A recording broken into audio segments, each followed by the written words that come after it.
Analyze. Paralysis poison.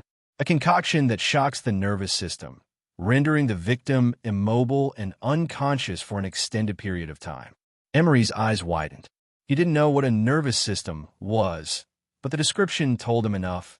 This potion would paralyze and drop him the instant he drank it.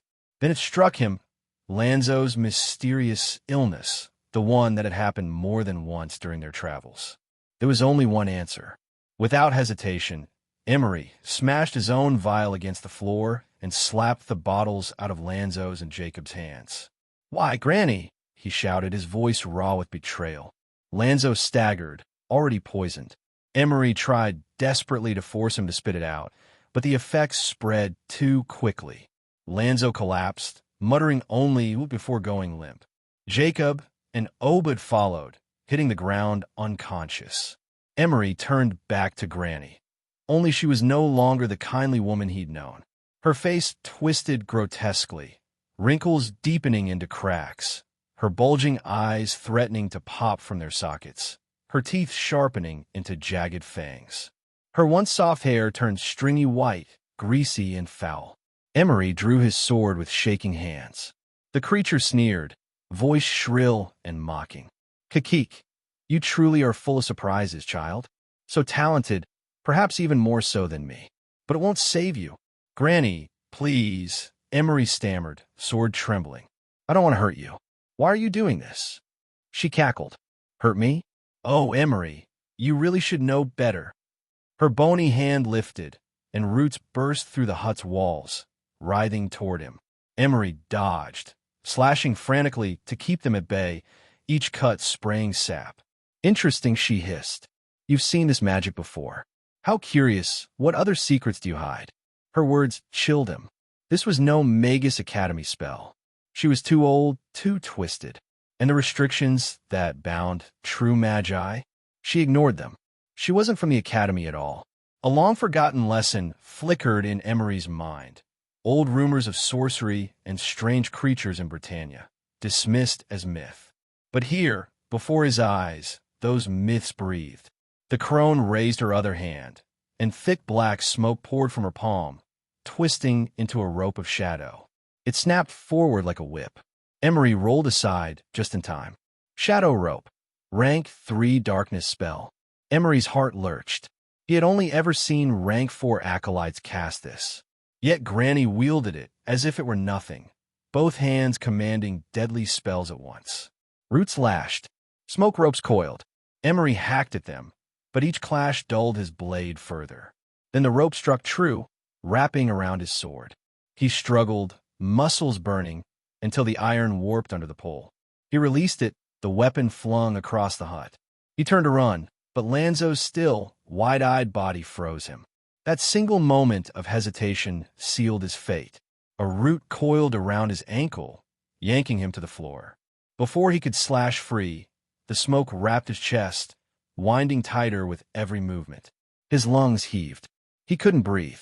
"Gee, Granny." The words died as a potion vial forced its way between his lips. Liquid burned down his throat. Paralysis spread instantly. His body stiffened, vision dimming. The last thing Emery saw was the twisted grin of the monster that once wore Granny's face, before everything turned black.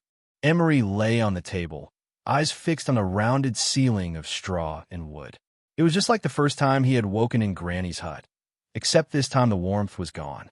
The air was thick with medicinal herbs, but beneath it lingered a foul stench, the scent of death creeping in from outside. The room, once a haven, now felt cold and heavy, its aura black and suffocating. Needles prickled across his skin like swarming ants. The poison still gripped him. His body refused to obey.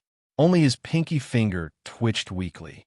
He could still move his eyes, though, and in the flickering glow of candles he caught glimpses of 4 shapes, the silhouettes of bodies, the burning furnace, the cauldron simmering at its heart. A woman lay beside a burly man, Obed and his wife, Shirley. Closer to him were Jacob and Lanzo. Their chests rose and fell faintly. At least they still lived. Emery fought to move, to break free, but his body stayed limp. Then he saw Lanzo stir. Lanzo! Hey, Lanzo! Wake up, he hissed. A voice answered instead. He's fast asleep, my dear.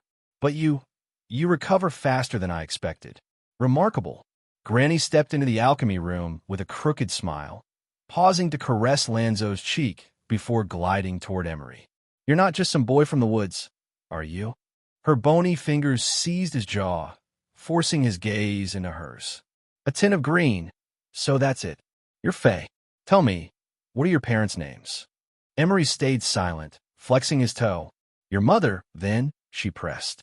He still didn't answer. Ah, you're right, she sneered. It doesn't matter. Granny, his voice was hoarse. Why are you doing this? She didn't reply. Only the dull thump of her footsteps answered as she crossed to Jacob's body. She dipped her hand into a container of dark red liquid, chunks floating in it, and smeared the substance over Jacob's arms, legs, and head. The metallic scent turned the air acrid. When she reached his chest, she drew a circle inscribed with a six-pointed star, then produced a jet-black dagger. Her lips moved, chanting words Emery didn't understand. The dagger plunged down. Jacob jerked awake, eyes wide with terror, convulsing as a shrieking white stream tore from his mouth, nose, ears, even his eyes, and flowed into Granny's gaping maw. When the last tendrils of life were drained, Jacob slumped, shriveled to a husk like the corpses buried outside. Emery's stomach turned. She had stolen Jacob's soul. Miss Shire's elder, gone, devoured before his eyes. What did you do to him? Emery demanded. Granny lifted the lifeless body, her greasy white hair already darkening and thickening, her voice losing its nasal pitch. I'm a plague, child, a curse upon all living things. She left briefly, returning without Jacob, and placed Lanzo on the table, tearing his shirt with the dagger. No, Granny, don't. Not him, Emery pleaded. She ignored him, scribbling fresh blood from another container on Lanzo's skin. Granny, that's Lanzo. He cares for you more than anyone. Please. The dagger hovered, then paused midair. Granny's head tilted. Ah, my dear Lanzo, you're awake. Why didn't you say so? Emery managed to roll onto his side. Lanzo's eyes were open, trembling. I'm afraid, Lanzo whispered. Her voice turned honeyed. It's all right to be afraid, child. It will be over soon. Lanzo's lips quivered. I'm afraid to die, but more afraid of the truth. Tell me, was it you? Yes, Granny said simply. I see. At first he was still, then trembling, then suddenly erupting. I treated you like my mother. Kakik, she cackled. I was never your mother. Rejoice, boy. Soon you'll reunite with your family. The dagger plunged into his chest. Lanzo's eyes locked with Emery's. In them, Emery saw fear, despair, and a flicker of resolve before the light dimmed. Emery screamed as the white stream poured from Lanzo's body into Granny's waiting mouth. Lanzo fell limp, lifeless. Granny laughed, staring at her reflection in the cauldron. Her wrinkles faded, her eyes no longer bulged. She was young again. Why, Granny? Why? Emery cried, tears burning his cheeks. She smirked. Isn't it obvious? All this work to regain my youth. She touched her smoothened face. Strange. Why am I crying?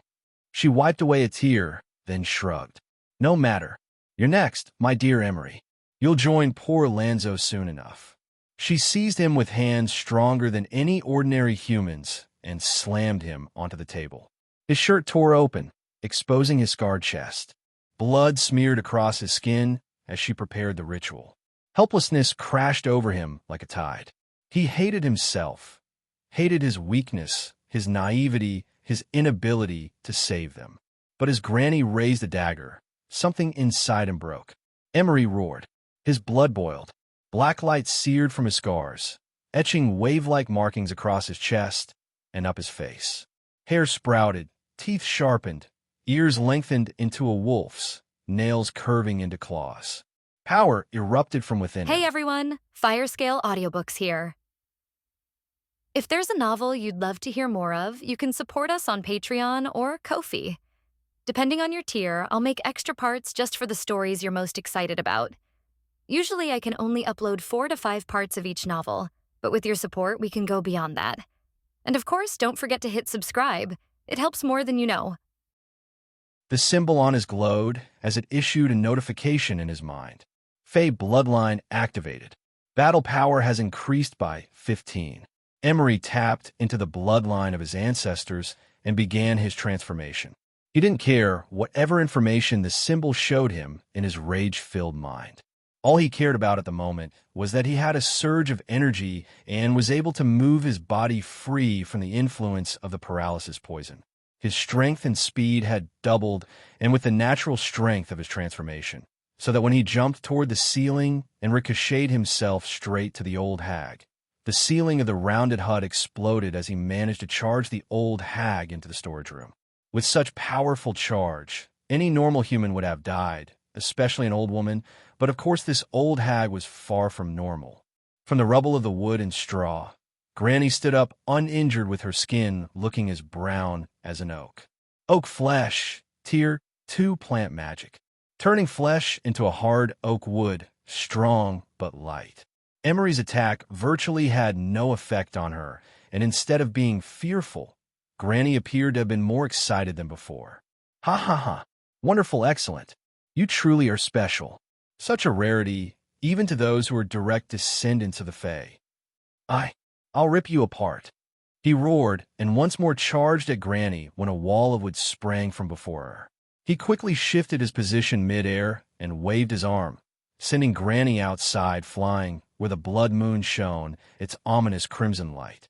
He chased after the body lying on the ground, but when he arrived, her figure became a black smoke, dispersing into thin air. The roots on the ground then started creeping on him and managed to latch on his legs. After he hacked the roots with his claws, Emery darted his eyes until he found Granny's silhouette going into the forest wherein he followed suit. Inside the forest, the tall trees little light from whatever the crimson moon shone on the land below. He tried to track down Granny's mocking voice as she kept on saying, "Come here, boy. Come. I'm over here."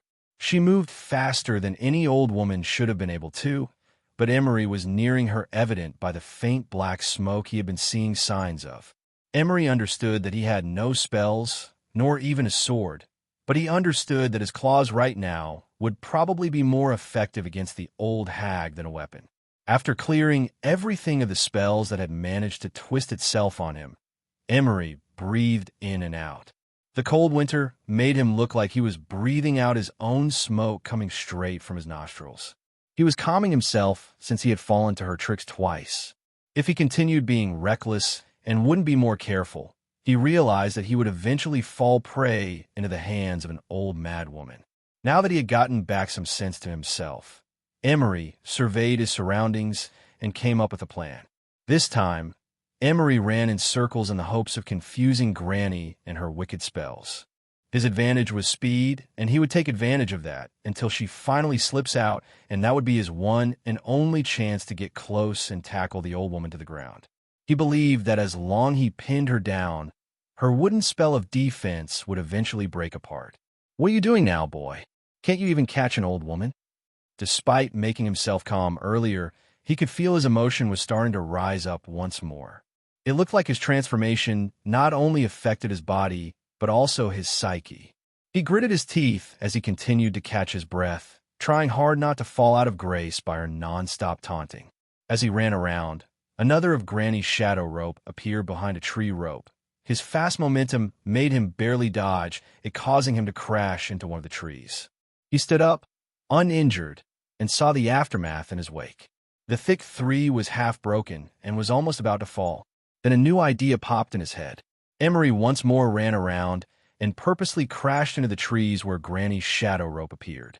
He noticed a silhouette jump out of the way of the fallen tree, and this confirmed his theory. Granny's couldn't be far away, or was most likely hiding behind the tree the shadow appeared from, since it was attached to her directly. He continued doing the same stratagem, and after a dozen of trees later, Granny's voice rang out and said, "Aha, looks like you've gone mad, my dear Emery. Sadly, falling trees won't be enough to hurt him." Before Granny was able to finish her words, Emery appeared above her, standing on top of a nearby fallen tree, and pounced on her. They were only an inch away when Granny chanted a new kind of spell at such speed that a black light in the shape of a crescent moon appeared on the top of her palm and shot toward Emery. Emery barely had the time to twist his body in mid-air when the unknown spell sliced past him. The notification of the sleep arrived at the moment of impact. Enfeeble Blade, rank 3 darkness spell. A powerful and extremely sharp blade created from the shadow of the darkness element. Blood splashed against the trunk of the tree, and Emery could no longer feel his right arm. He turned to see what had happened, and only to find his right arm was still hovering in the air while he was descending fast on the ground. Distracted by such a shock, he didn't notice Granny had whipped her jet, black dagger, pierced him right into his scarred chest, slammed him on the ground, and got on top of him. Emery howled as he could feel every fiber of his being forcefully drawn out and consumed by Granny. Each second felt like eternity while witnessing his own white stream being pulled out of his body. Emery struggled, trying to push the old woman away, but it seemed that even her strength was quite unusual while his was starting to dwindle, and he was starting to lose consciousness when Emery then heard the familiar voice again. "You're in trouble again, aren't you, kid?" said a voice in his head. "You? Why are you always messing my head?" he replied with his thoughts. "Huh, the feeling is mutual, kid. Stop messing around. Your pathetic actions will be the end of us both." What, kid? I'm trying your best. Heck, you can't even defeat an old woman. Whoever or whatever you are, you either help me or shut up." Emery bit his tongue just to force himself awake. It barely did anything as his vision was waning. The white stream became even thicker, like endless smoke entering through Granny's wide open mouth. "Such a rich life force," yelled Granny. What is this? Were you really Emery?" She laughed madly as a black shadow mixed within white stream and entered her mouth. And in just a few seconds, her hair became thick and dark, skin tightened, until she finally became an attractive. She touched her face before taking a look at her body. Her wrinkled skin turned smooth and white. She grinned and shouted, "This is the best. Finally. After 200 years of seeing that disgusting face, I'm back to my prime. Now, I'll be able to return the favor to that bitch." Emery shakingly raised his hand. The feeling of feebleness grew stronger as he could tell her rate of absorption was getting stronger by the second. He knew he was on the boundary of life and death. If he didn't do anything, this would spell his inevitable doom. And with such desperate situations came desperate measures. He decided to not even try to escape. Instead, he decided to embrace it. He grasped Granny's hand that was holding the hilt of the dagger and pushed it deeper into himself. His sudden action surprised her, making her lower her head, and at that moment Emery found the strength to sit up and bite Granny's neck with all the force he could muster in his jaws until the blood was starting to drip down. Granny was startled and then immediately broke away. But Emery was not willing to let go. He released his left arm, put it around Granny's torso, and once again bit as hard as he could until a chunk of meat was taken off. Granny screamed and pushed him back with both hands before turning herself into a shadow and disappearing. "Sigh, you truly are hopeless, kid," said the voice in a low tone. Why is it that when you say something, it's always about mocking me? Can't you see I've tried my best?" said Emery, indignant. "Why don't you reflect on your actions, kid? Look and ask yourself, how many times have you gotten out in such a crucial moment only to be saved by pure luck?" "You won't survive this time," replied the voice. "Haha, but at least this time I've won." Emery's laugh got cut short before he curled in pain. His vision was getting blurrier, and the sound from the surrounding was waning. "This is definitely not winning," retorted the voice, clearly disappointed. "Well, ain't she the one running? I believe I could say I won fair and square," Emery said to convince himself before coughing out blood. "You know she'll return, and she's alive. Based on what I had felt from her earlier, she should at least be a rank 6 acolyte, and for her to live that long, she should also have a healing spell on her sleeve. As for you, though, you'd probably be dead once she comes back," explained the voice. "Ha ha ha, cough cough. Maybe you're right. Ha ha ha, this is so funny." I'm talking to myself. I've become crazy as well. Kid, haven't you figured it out already? You are not talking to yourself. Criticize the voice. Is that so? Then who or that are you? Come on, humor me in my last moments, chided Emery. I am Kilgraga, the guardian of cows. Thou should remember my great name, for my greatness was once and still feared by the whole galaxy, announced the voice. Emery burst out laughing. Ha ha, God, I really am dying. My imagination has gone wild. Once more, Emery's lungs issued a fit of coughs filled with blood as he yanked the jet black dagger out of his chest. It didn't take long for him to feel all the warmth was exiting his body. Only the coldness remained. These were all the things that registered in Emery's head before plunging into the eternal darkness called death. Or so he thought. A moment later, the swearing of a woman sounded not far away, coupled with the crunching of branches and hard thumping. Just like Kilgraga had said, she wasn't dead and had come back to finish her loose end. But in the second that happened, a sudden deafening buzzing caused pain in Emery's head, making him open his eyes, only to find what was supposed to be an open sky blocked by tree leaves had changed into what appeared to be a ceiling made out of rocks. Emery shot up, sitting before exclaiming, "Well, what just happened?" A throbbing pain came rushing through his right shoulder as well as his chest. Emery grabbed his shoulder with his left arm as he gasped for air, while gritting his teeth and grunting, "Urgh." These pains were too real for Emery to consider he had died or dreaming. The only explanation he could come up with was he once more transported into some kind of space or something. Eventually, the pain calmed down to a point he could somewhat bear it. He tried to stand up with his wiggling legs, using the wall as a support. Once he had stabilized his footing, still leaning on the wall, from the darkness the familiar voice echoed in the air and said, "Kid." Emery tried to peer into the darkness that appeared to be more like an abyss in a nothingness.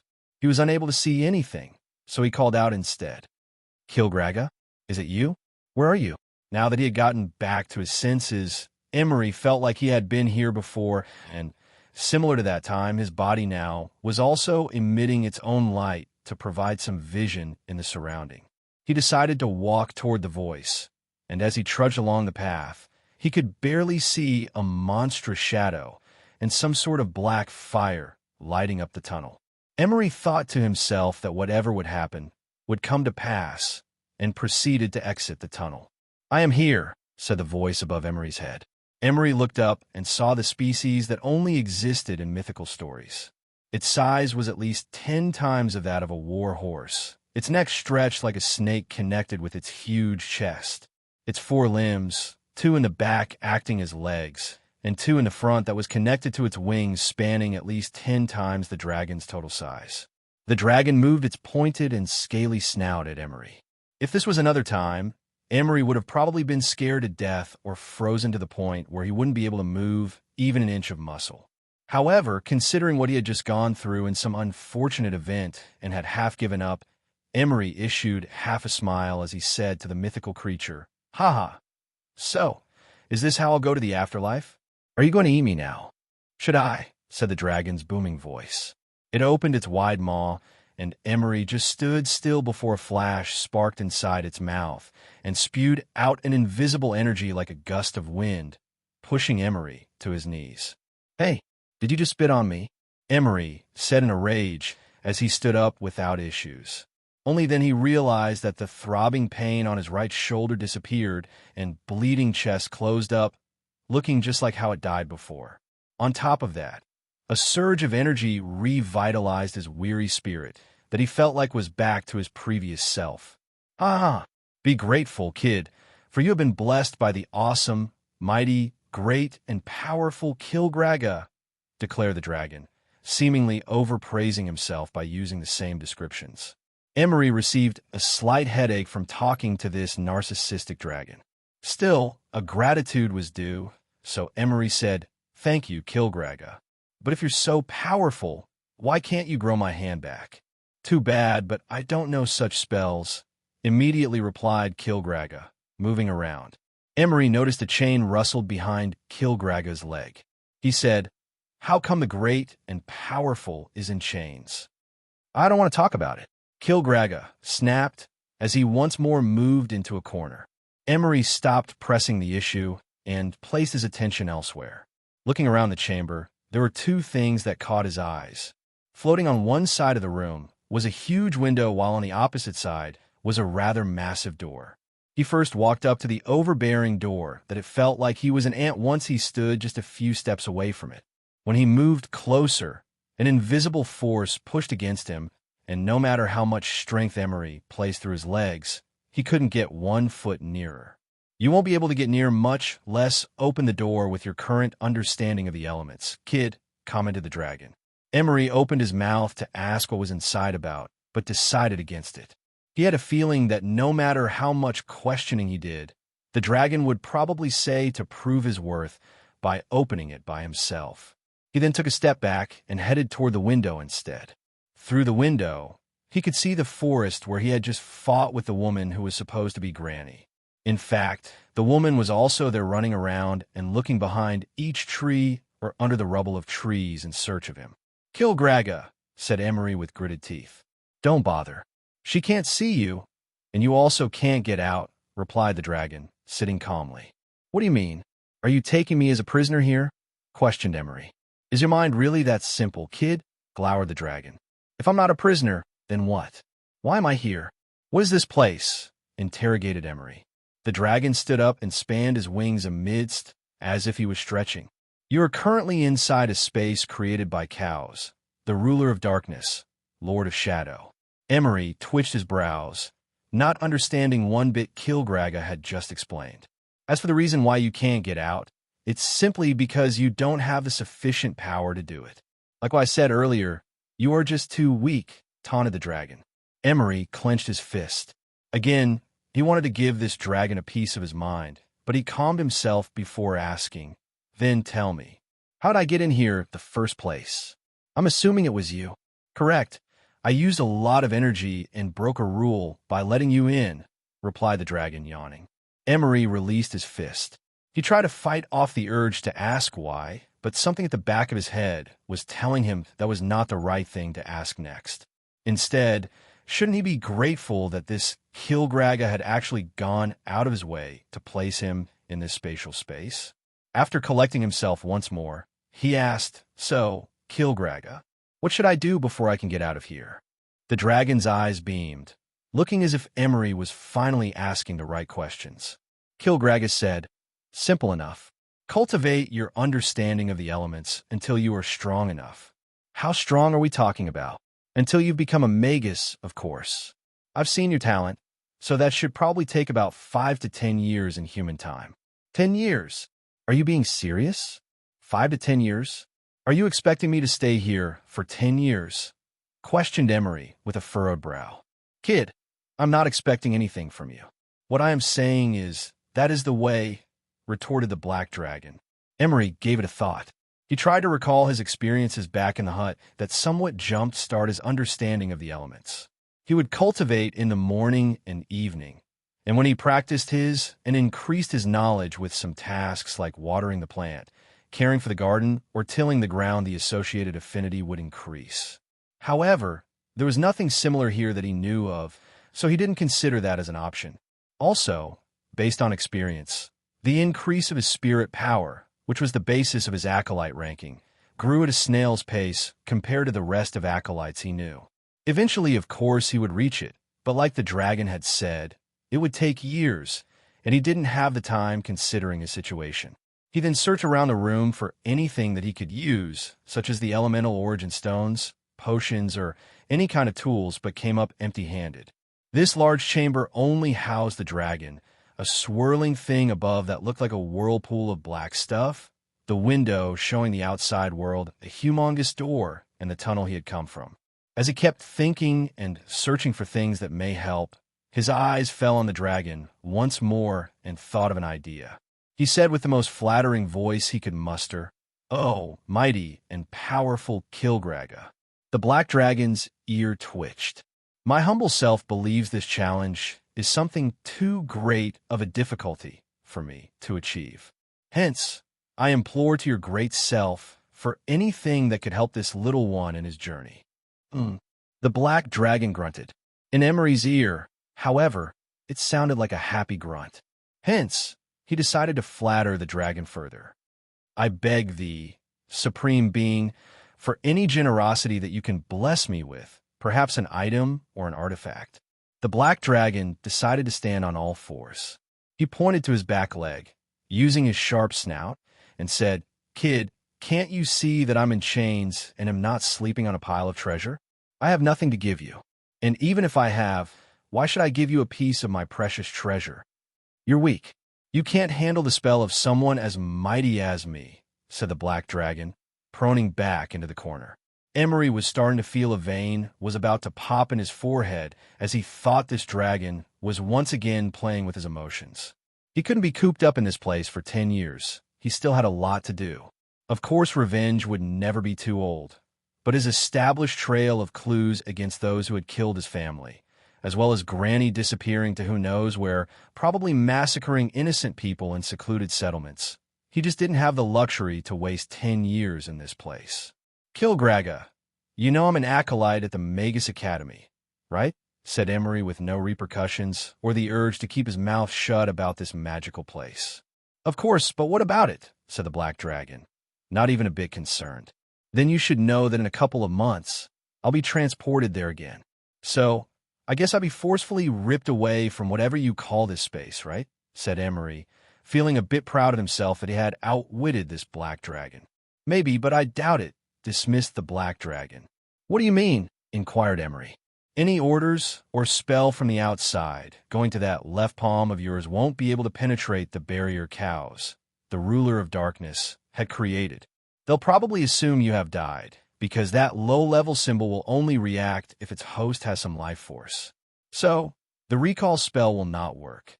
After that explanation, Emery couldn't help but feel he had no choice in the matter, especially if that truly was the case. He was trapped in this spatial space with the dragon as his sole companion, and it looked like this dragon wasn't that keen in helping him too much. If so, why would Kilgraga bring him here in the first place and use a lot of energy to break some kind of rule? It didn't make sense. "Ha! Why are you looking so downcast, kid?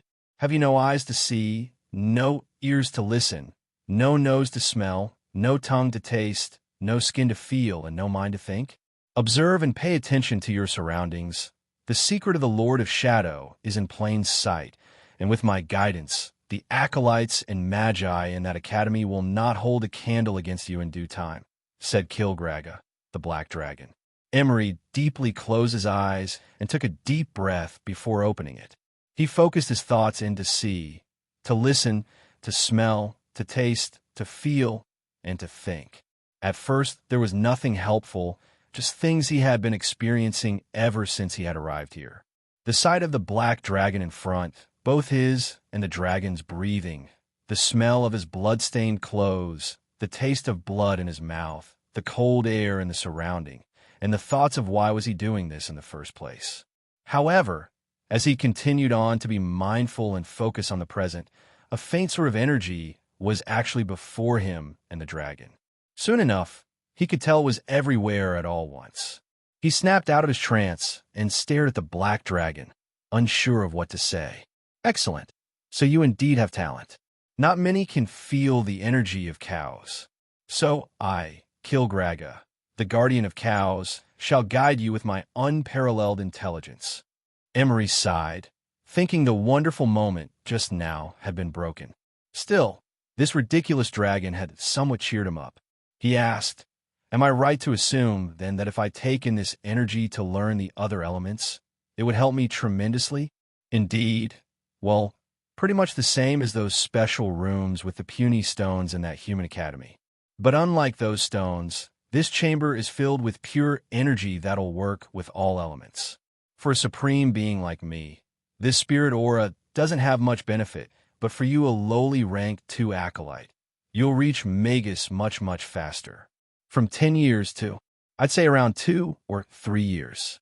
This was certainly good news for Emery. 2 years at the very least was still better than 10 years. But why didn't this dragon tell him that earlier?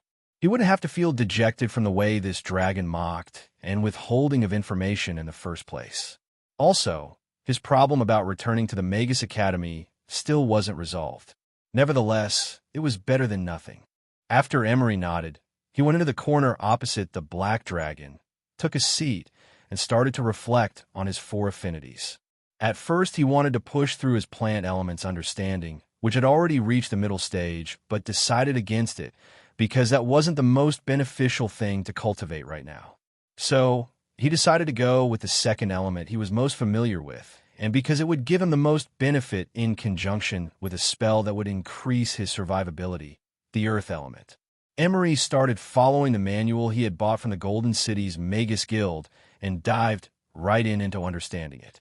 Steadfast thy heart, unmoved, unshaken. The words resounded in his mind, and the illusion of giant rock trying to swallow him returned.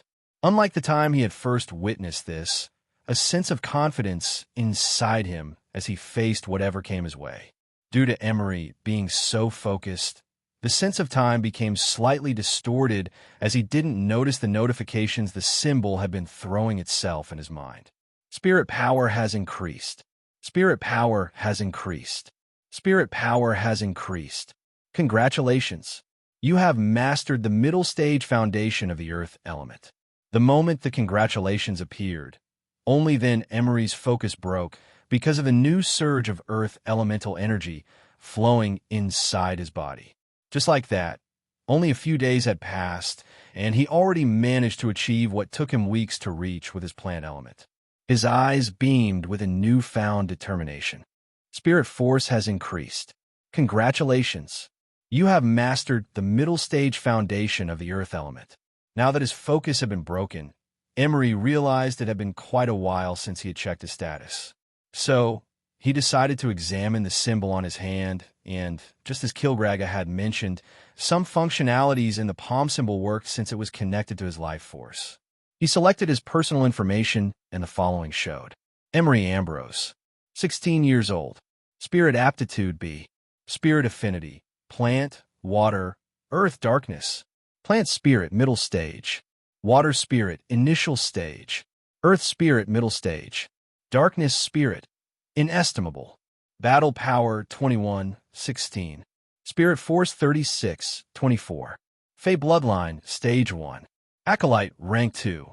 Looking through his updated general information, Emery slightly smiled at the results of his most recent training. During his 4 days of training, his spirit force increased by a total of 3 points, and not only that, his battle power also increased by 5 more points, which was out of his expectations. He gave it thought, and the only explanation he could make sense the most was the latest addition to his status. Fey Bloodline Stage 1. So far, he had experienced 2 instances of bloodline activation. The first one was done with the help of a potion booster, which also increased his strength permanently afterward, while the second one was activated naturally in his battle against the woman. This second instance differed in a sense that it was a lower increase. However, to make things matters, Emery was glad there were increases in his physical condition. For a moment, Emery daydreamed of waving a huge sword and battling countless foes. However, when he tried to move his right arm, a hint of disappointment struck him. He tried to feel whatever was left of his right arm, which was now only the right shoulder, only to become more pensive. Fortunately, the depressing thoughts were drowned out by the long, grumbling complaint of his stomach. And with his attention shifting once more, he hadn't considered how he would be living without food or water for a long time. He stood up with his slightly numb legs and went to the black dragon, whose intent gaze seemed to be locked in watching the outside world.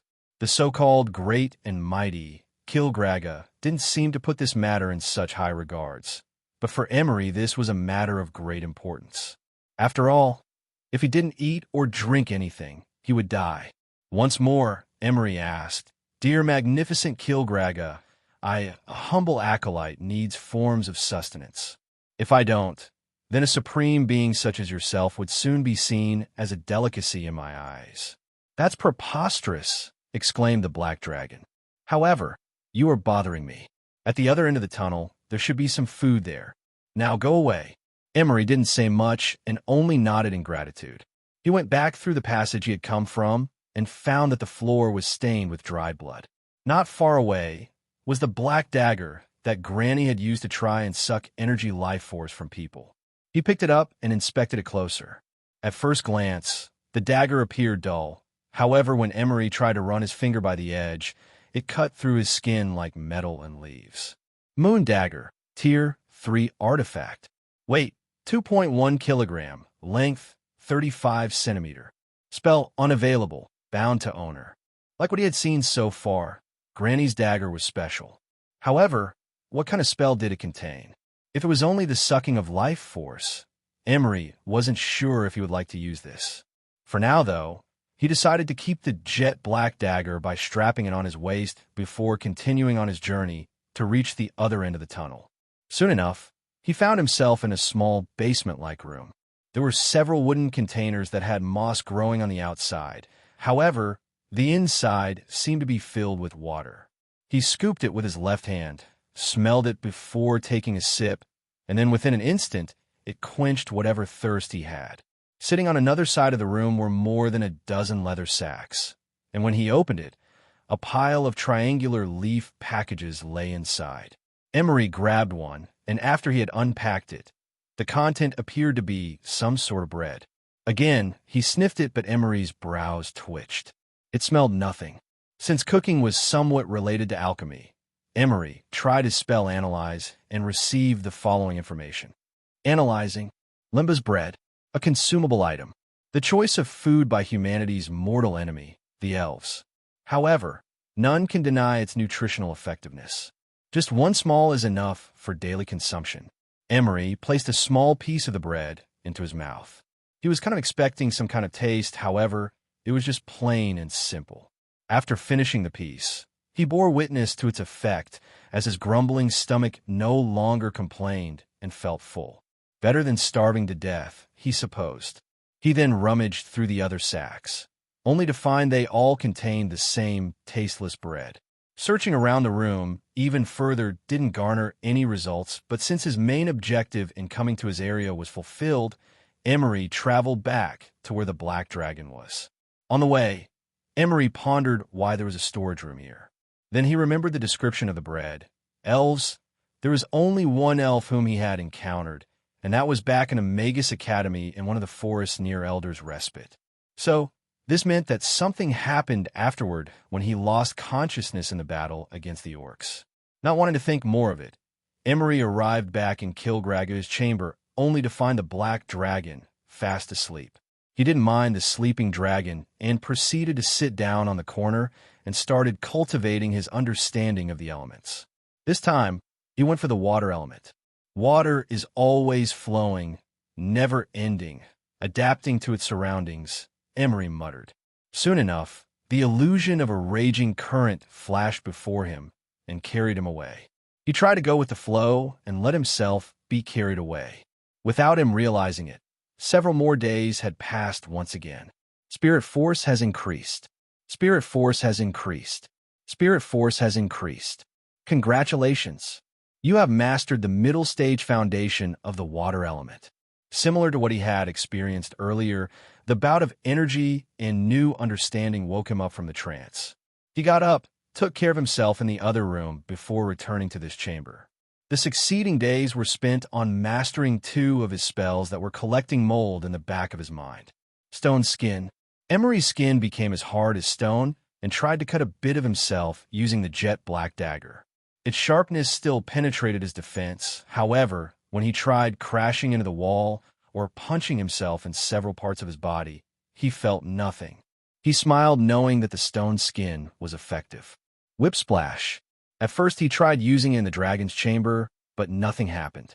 A suspicion came into his mind, so when he tried using the spell in the storage room where there were dozens of water containers, a whip made out of water formed and slapped the ground he was thinking of hitting.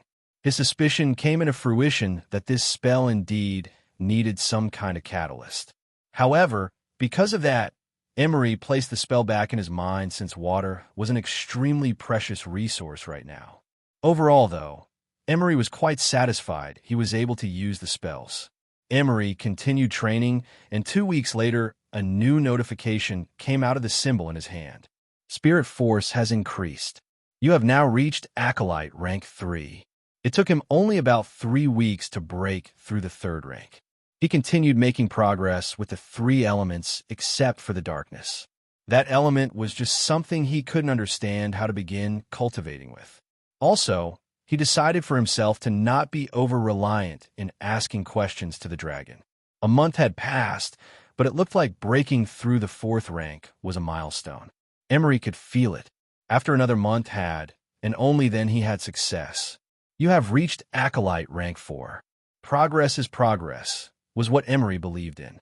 He was becoming a bit more cheerful, but the dragon, who had not spoken with him for a long time, said, "Ag, I can't stand it anymore. You are regressing instead of moving forward. This is worse than I thought. Then if I were to fail, and that's why I think you are stupid," interjected the dragon. "You're thinking of failure already when you haven't started yet, and are mostly relying on good fortune to come your way. Okay, how not to fail then? What is it that I should do?" The dragon snorted and said, "For starters, this technique can only be done during the early stages of elemental cultivation, and those who attempted it were magi or supreme magi already. Their cores had already solidified, so it was too late for them. Second, you need to prepare yourself. Humans have a weak psyche. If you can't handle the pain of being ripped apart, you'll lose everything. And of course, a place with high spirit density will increase your chances. Currently, you have plenty of that in here." Emery was silent as he thought about it, but it looked like the dragon wasn't finished yet. "Look, you want to get stronger as fast as possible, right? Once you have achieved success, the energy of cows in this spatial space will benefit all of your elements at the same time. You will no longer have to endure the stares of those in the academy as if you were some sort of trash. Yes, I have seen your fears. If that doesn't motivate you, though, revenge will be within your grasp against that woman and those who have killed your father.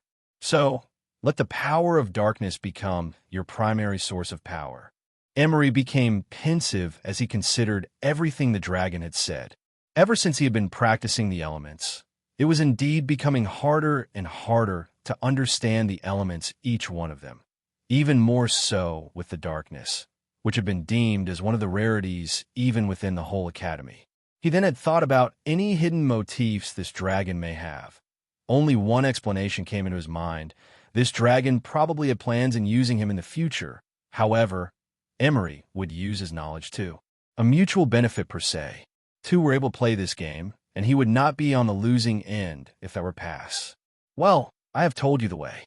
It's your choice to do it or not," said the black dragon as they landed back on the ground. Based on his deductions, the Acolyte rankings increase seemed to follow a rule, and that was whenever his spirit force increased by 10, his rank would get upgraded. Plant Spirit, high stage. Water Spirit, middle stage. Earth Spirit, high stage. Darkness Spirit, inestimable. Battle Power 23, 17. Spirit Force 50, 31. Fey Bloodline, Stage 1. Acolyte, Rank 4. Despite all the progress he had made so far, however, the Black Dragon's nasty comments started coming once again. Kilgragas said, "Ag, I can't stand it anymore. You are regressing instead of moving forward. This is worse than I thought." Emery couldn't understand what this chained dragon was talking about. In his point of view, the continuous practice and results he had received in the past 3 months were more than satisfactory. Granted that cultivating his 4 elements one by one each time may take longer, because he remembered Magus Minerva had said to not cultivate them at the same time else his body would explode.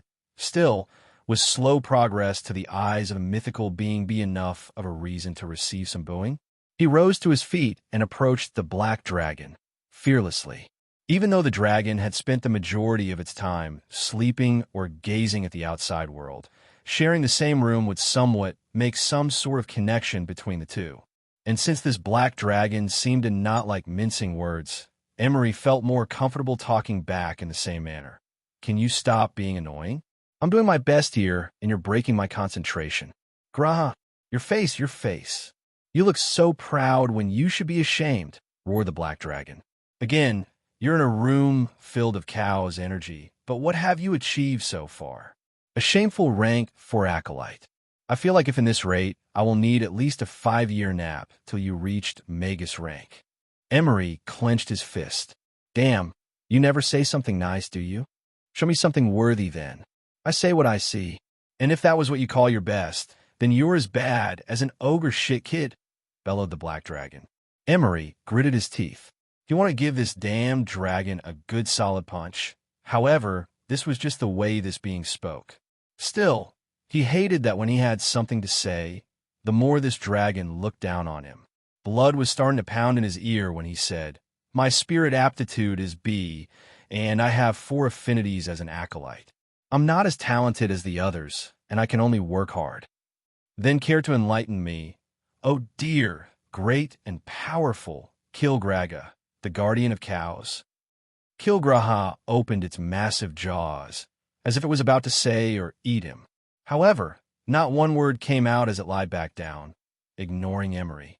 TCH, you're a dishonest dragon. That's what you are. Emery burst out. The black dragon opened its eyes as it stared at Emery. That's right. You're no mighty, great, or powerful. You're a fraud. You said you'd guide me, but what have you done so far, huh? Well, let me tell you then what I see. A big-ass, lazy, phony black dragon. All talk, no do. The thing you only do is say nasty, unhelpful things. Emery finished his outburst with a grate of his chest. He looked up to Kilgraga, who had just risen from its position and opened its wings. The black dragon started flapping its expansive wings, and Emery was starting to get blown away when a blob of energy covered him and threw him in the air, right hovering before Kilgraga, the great dragon. They went higher and higher until they were close to the black swirl at the ceiling. Emery could no longer see the ground. The dense energy of cows started to feel like little blades poking him at all parts of his body. Emery became nervous at the thought of this black dragon might drop him, but he stomped on the ground to regain some courage before staring straight to Kilgraga with raging eyes. The black dragon and the puny human gazed into each other's eyes for a good few seconds before the dragon said with its deep voice, I wonder, are you really brave or plain stupid? Still, I did promise I'll guide you, and I, Kilgraga, does not break promises. After the dragon said its thoughts, a wave of energy exited the dragon and entered Emery's body. Emery floated higher as he felt his mind was being overloaded with energy, but when the transference stopped, he opened his eyes only to find he was back in the illusionary space where the faceless man had always appeared and mocked him. A voice called out to him, and indeed the faceless man was there. It said, This is my form when I'm taking a peek into your being. Your hopes and your pain are able to manifest itself through me, and I have seen all of them. I applaud your courage, but I despise your naivety. Nevertheless, I, Kilgraga, am bound to find the new master of cows. Let us see if you are worthy. Emery once more floated upwards in the dark room of his mind along with the Kilgraga in the form of the faceless man. Soon enough, they reached a small sphere which housed 4 separate lights. There were 2 dominant lights, the green and yellow, a slightly smaller blue light, and another one that was so minuscule that it looked like a dot compared to the others. That was his dark element. The sphere is what we call a spirit core, said Kilgraga. Look at how tiny and insignificant it is. The 4 elements that reside in your core are like separate entities and are trying to cancel out one another. You see, whenever you cultivate an element, the energy that passes through your core is fed to only one of them. That element takes up a huge part of your spirit core, making it harder for the other elements to grow and interact with each other in a healthy manner. Therefore, your progress is greatly suppressed. This distasteful way of humans cultivating the elements is utterly foolish. Us, dragons, have long mastered the elements even before you humans began to understand the meaning of civilization. Funnily enough, though, you puny humans think you are the rightful masters of the galaxy. Do you understand now, kid? The reason you're having trouble advancing darkness is because you have your hands full keeping the 3 elements from killing each other. Give all you have to darkness. The darkness element rules over space, so make it your core, the overlord of the 3 elements.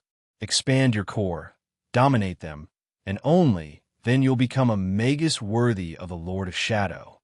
The illusion shattered into thousands pieces, and Emery opened his eyes. He was back near the swirling ceiling where the dragon had taken him as it kept flapping its dark wings. Emery recalled the first time he had heard about the elements from Magus Minerva. She had mentioned that magi who had multiple affinities must be careful in cultivating two elements at the same time, since that would bring an unfortunate result. I know what you were thinking, kid. You want to ask why then merging or cultivating two elements at the same time are prohibited, right? He nodded. That's easy. It's because humans are not brave enough. The practice does involve a lot of risk. Many ancient humans have tried it only to fail again and again. Over time, the wrong cultivation became the standard, and this ancient method soon faded into obscurity in the annals of history. Emery only had one word to say. Okay. Then if I were to fail, and that's why I think you are stupid, interjected the dragon. You're thinking of failure already when you haven't started yet, and are mostly relying on good fortune to come your way. Okay, how not to fail then? What is it that I should do? The dragon snorted and said, for starters, this technique can only be done during the early stages of elemental cultivation, and those who attempted it were magi or supreme magi already. Their cores had already solidified, so it was too late for them. Second, you need to prepare yourself. Humans have a weak psyche. If you can't handle the pain of being ripped apart, you'll lose everything. And of course, a place with high spirit density will increase your chances. Currently, you have plenty of that in here. Emery was silent as he thought about it, but it looked like the dragon wasn't finished yet. Look, you want to get stronger as fast as possible, right? Once you have achieved success, the energy of cows in this spatial space will benefit all of your elements at the same time. You will no longer have to endure the stares of those in the academy as if you were some sort of trash. Yes, I have seen your fears. If that doesn't motivate you, though, revenge will be within your grasp against that woman and those who have killed your father. So, let the power of darkness become your primary source of power. Emery became pensive as he considered everything the dragon had said. Ever since he had been practicing the elements, it was indeed becoming harder and harder to understand the elements, each one of them. Even more so with the darkness, which had been deemed as one of the rarities even within the whole academy. He then had thought about any hidden motifs this dragon may have. Only one explanation came into his mind. This dragon probably had plans in using him in the future. However, Emery would use his knowledge too. A mutual benefit per se. Two were able to play this game, and he would not be on the losing end if that were pass. Well, I have told you the way. It's your choice to do it or not, said the black dragon as they landed back on the ground. Now that a chance to turn things around had presented itself to him, he needed to grab it. Again, there was nothing that he could lose other than his unfortunate life. Emery silently turned from the black dragon and headed back to the spot he had been cultivating on. He sat in a cross-legged position, ordered the symbol on his palm to bring up the darkness manual he had bought from Golden City's Magus Guild. Darkness is the home of the void. Within its emptiness, there you'll find yourself. Emery's surroundings, including himself, became nothingness. He couldn't perceive anything within his five senses other than what others referred to as self-consciousness. However, even that thought was somehow fading as if he was emptiness itself. A few moments passed, and just like his previous attempts in understanding the basics of the dark element, three great different colored lights appeared within the darkness and whipped away his concentration. Emery opened his eyes as he tried to catch his breath. He figured what he needed to do. So once more he focused, deeply looking into himself and not through the darkness element. Within the dark room of his mind, he saw a sphere that resembled his spirit core, and within it, he could only see the green, yellow, and blue lights. From afar, he watched the three lights cover the whole sphere, where the dark-colored lights, a minuscule dark blob, hovered alone, staying still. Emery unconsciously reached out, and the spirit core seemed to contract as it tried to touch the black light inside. The three lights suddenly darted, and the green light at the head shoved away the small dark blob. So this was what Kilgraga had mentioned about in his experience just now. Whenever he practiced the darkness element, the three lights would always try to deny opportunity for the dark to grow. All this was due to his talent, not having the capacity to cultivate and to hold them all effectively. The more he tried, the more the elements wanted to break apart. He consciously reached out for the dark blob. And like earlier, the three lights shot at selves, and he created a wall to block all three elements.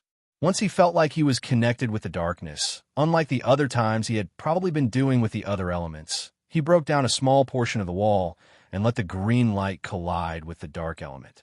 Emery returned to the void, and all his senses were once again blurred. Within the emptiness of space, a faint green light was growing larger, and as he focused his eyes intently, he saw a multitude of trees, flowers, roots, everything related to plants, and felt a sense of involvement in relation to the creation of them all. Right now, he was trying to cultivate the plant element in the attempt to merge it with the darkness element as the core. Unbeknownst to him all this time, Kilgraga, in the form of the faceless man, was beside him and said, "Since we are both connected through cows, I can feel your progress. Right now, I can see you're making the darkness as your core, while the plant as the second subservient. Although you can do that one at a time, the difficulty of merging the others will exponentially be a whole lot harder, making it close to impossible, because those elements will think you are eliminating them. Connect with all of them concurrently, and you will have a significant increase in power. Of course, the chance of failure will also increase." The way he had learned the path of cultivating the elements were different.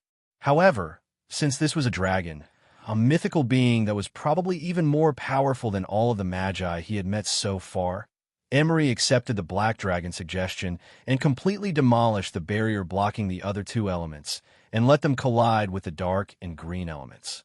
Back in the emptiness, the yellow light appeared in the distance, and a world of sand and a giant rock seemed to reside in it. Not far away was the blue light with its world showing great torrents of water, rushing in from all different directions. All four elements, the dark, the plant, the earth, and the water, converged into one spot of his spirit core, and the feeling of overwhelming energy current became painful, as if 1,000 blades were slashing his whole being at the same time. Emery gritted his teeth, not letting even a grunt come out from his throat, and focused entirely on incorporating the dark blob into his spirit core. His physical body was trembling and blood was dripping from his mouth. He lost sense of time, and the black light eventually dimmed, then became smaller and smaller until it completely disappeared. At that moment, his spirit core became a translucent dark core. However, since it had become so, the other three lights thrashed and tried to break free from the spirit core, creating cracks. As if Emery had eyes everywhere, he saw the trees withering, the water turning murky, and the stone breaking. "This is the crucial part, kid. Don't give up now," said Kilgraga to Emery, whose face paled into snow white. However, the more Emery concentrated, the more his environment was breaking into pieces, and Kilgraga suddenly disappeared. Emery could tell his spirit core was cracking countlessly, and just when it created what seemed to be on the verge of shattering, a surge of cow's energy rushed into his body, and the faceless man appeared once more. The whole body of the faceless man twisted and curled and transformed into a mirror of himself. It said, "You are not going to make it." "Yes, I can," he shouted back. "Give up already." "I won't give up. I won't fail," said Emery with gritted teeth. "Then prove it." If he died, then he would die. He was already past the point of return, so all thoughts of the same nature were meaningless. Emery roared at the top of his lungs as he threw all doubts away. He grabbed on to the three lights in his core, and then the images of the element's environments shattered as a black vortex formed and sucked them all in. And in that moment in his spirit core, the final crack appeared, making it explode into countless pieces. However, in the place of a translucent dark core, a solid grayish dark core appeared as the three colorful lights of green, yellow, and blue stopped thrashing around and started spinning within the new core as if they were merrily chasing, synergized with each other. "Congratulations. You have mastered the foundation of the darkness element. Emery's eyes opened before vomiting blood. He fell on his back on the ground, barely able to lift a finger. The black dragon's face looked down on him and said, "Ha, you've succeeded, kid." Emery gave a weak smile, but after just a few seconds, he felt energized once more and checked his status through the symbol on his hand. Spirit affinity, plant, earth, water. Plant spirit, high stage. Water spirit, middle stage. Earth spirit, high stage. Battle power 24/17. Spirit force 55/31. Spirit core of darkness, foundation. Fey bloodline, stage 1. Acolyte rank 4. The first thing he noticed was that his darkness was taken out of the list of spirit affinity, but all three reached the high stage at the same time. Not only that, an additional 5 points had been added in his spirit force. However, what really caught his eye was the newest line of information. Spirit core of darkness. This was what the black dragon had helped him achieve, and clearly, the benefits were evident. Aside from recovering his energy in almost an instant, when he tried to cultivate the elements, the spirit energy around him flowed like a steady stream into his spirit core and distributed the energy equally. So far, he hadn't experienced any harmful effects. Aside from the unhindered flow of spirit energy, the only thing that had changed so far was the spirit core's color, which previously glowed white, but now dark gray. And because of that, based on his previous estimation, he would need 2 months to increase the spirit force from 40 to 50. However, this time, he only needed 1 month. That 1 month had passed, and the notification he had been expecting to appear did indeed arrive. His palm glowed and showed the following. You have reached Acolyte rank 5. Spirit force 60. This was a good stopping point for a quick rest, so he stopped meditating, got up, and paid his respects to the black dragon. "I sincerely thank you for the guidance," said Emery, slightly bowing his head. "HMPF, thank me once you've become a magus," replied the dragon, once more proning itself to sleep. Emery understood that no more words were needed between them. Hence, he returned to sit in his spot.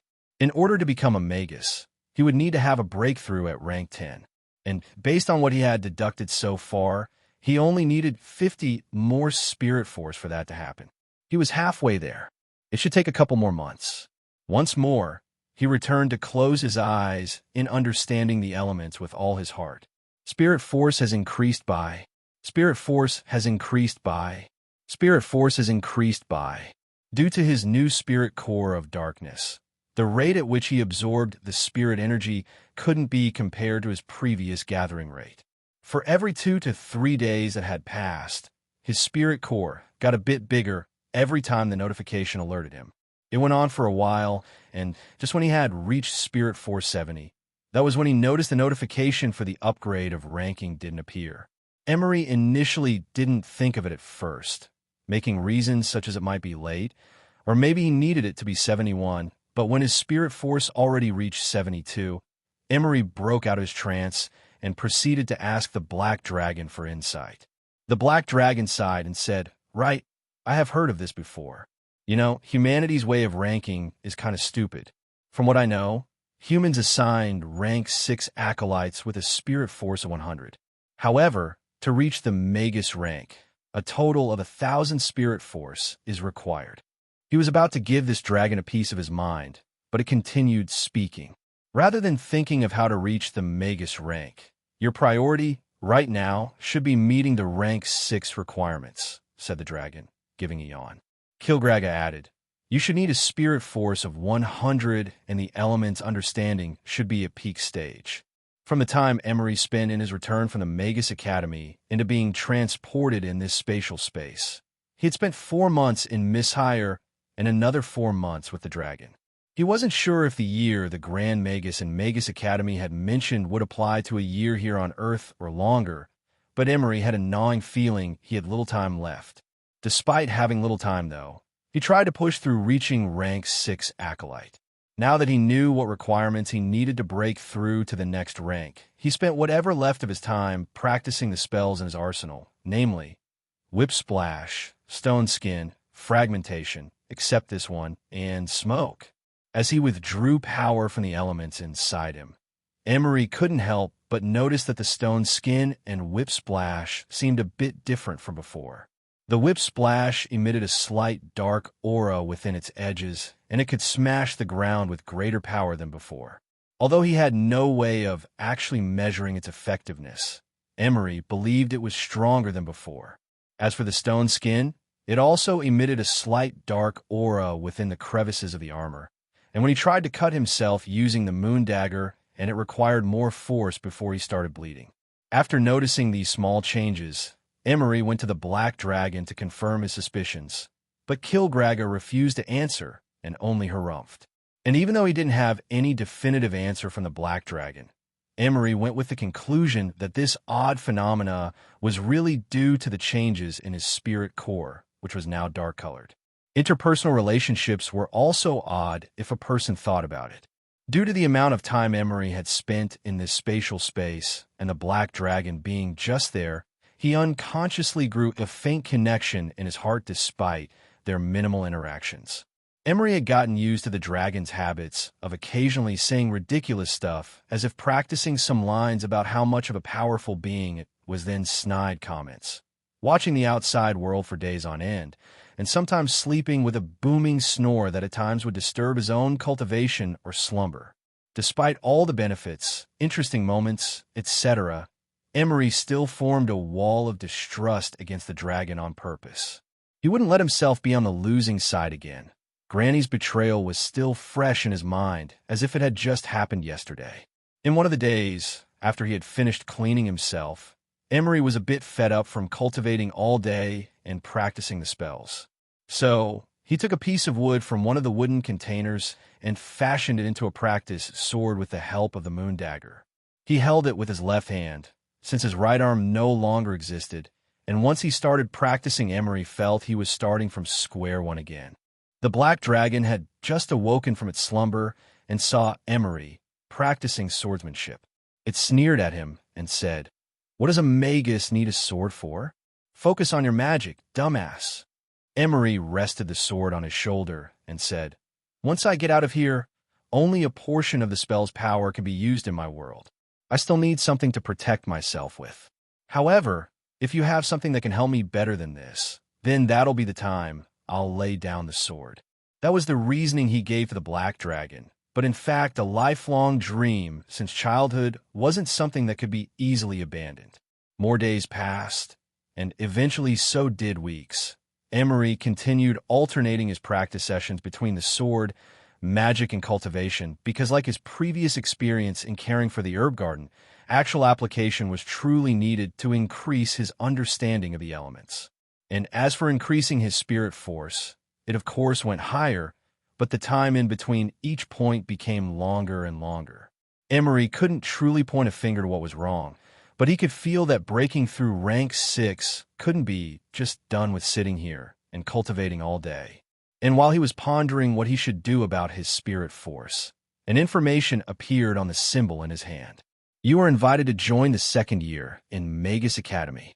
Duration, 3 months. The recall spell will activate in 30 days. For notification, it seemed like his initial suspicion of the next year, the Grand Magus, had mentioned coincided with a year from Earth.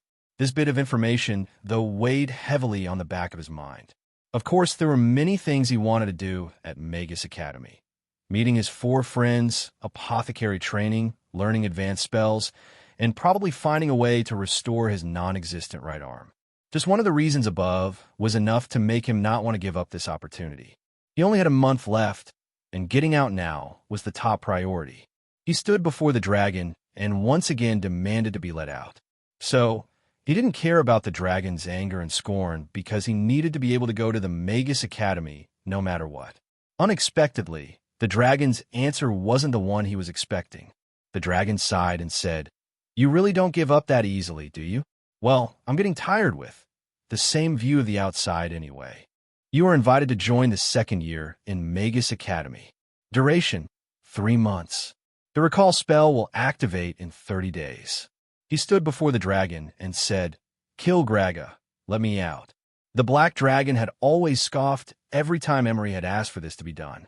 However, contrary to his expectations, The black dragon grew pensive, looked out the window, and said, "You really don't give up that easily, do you?"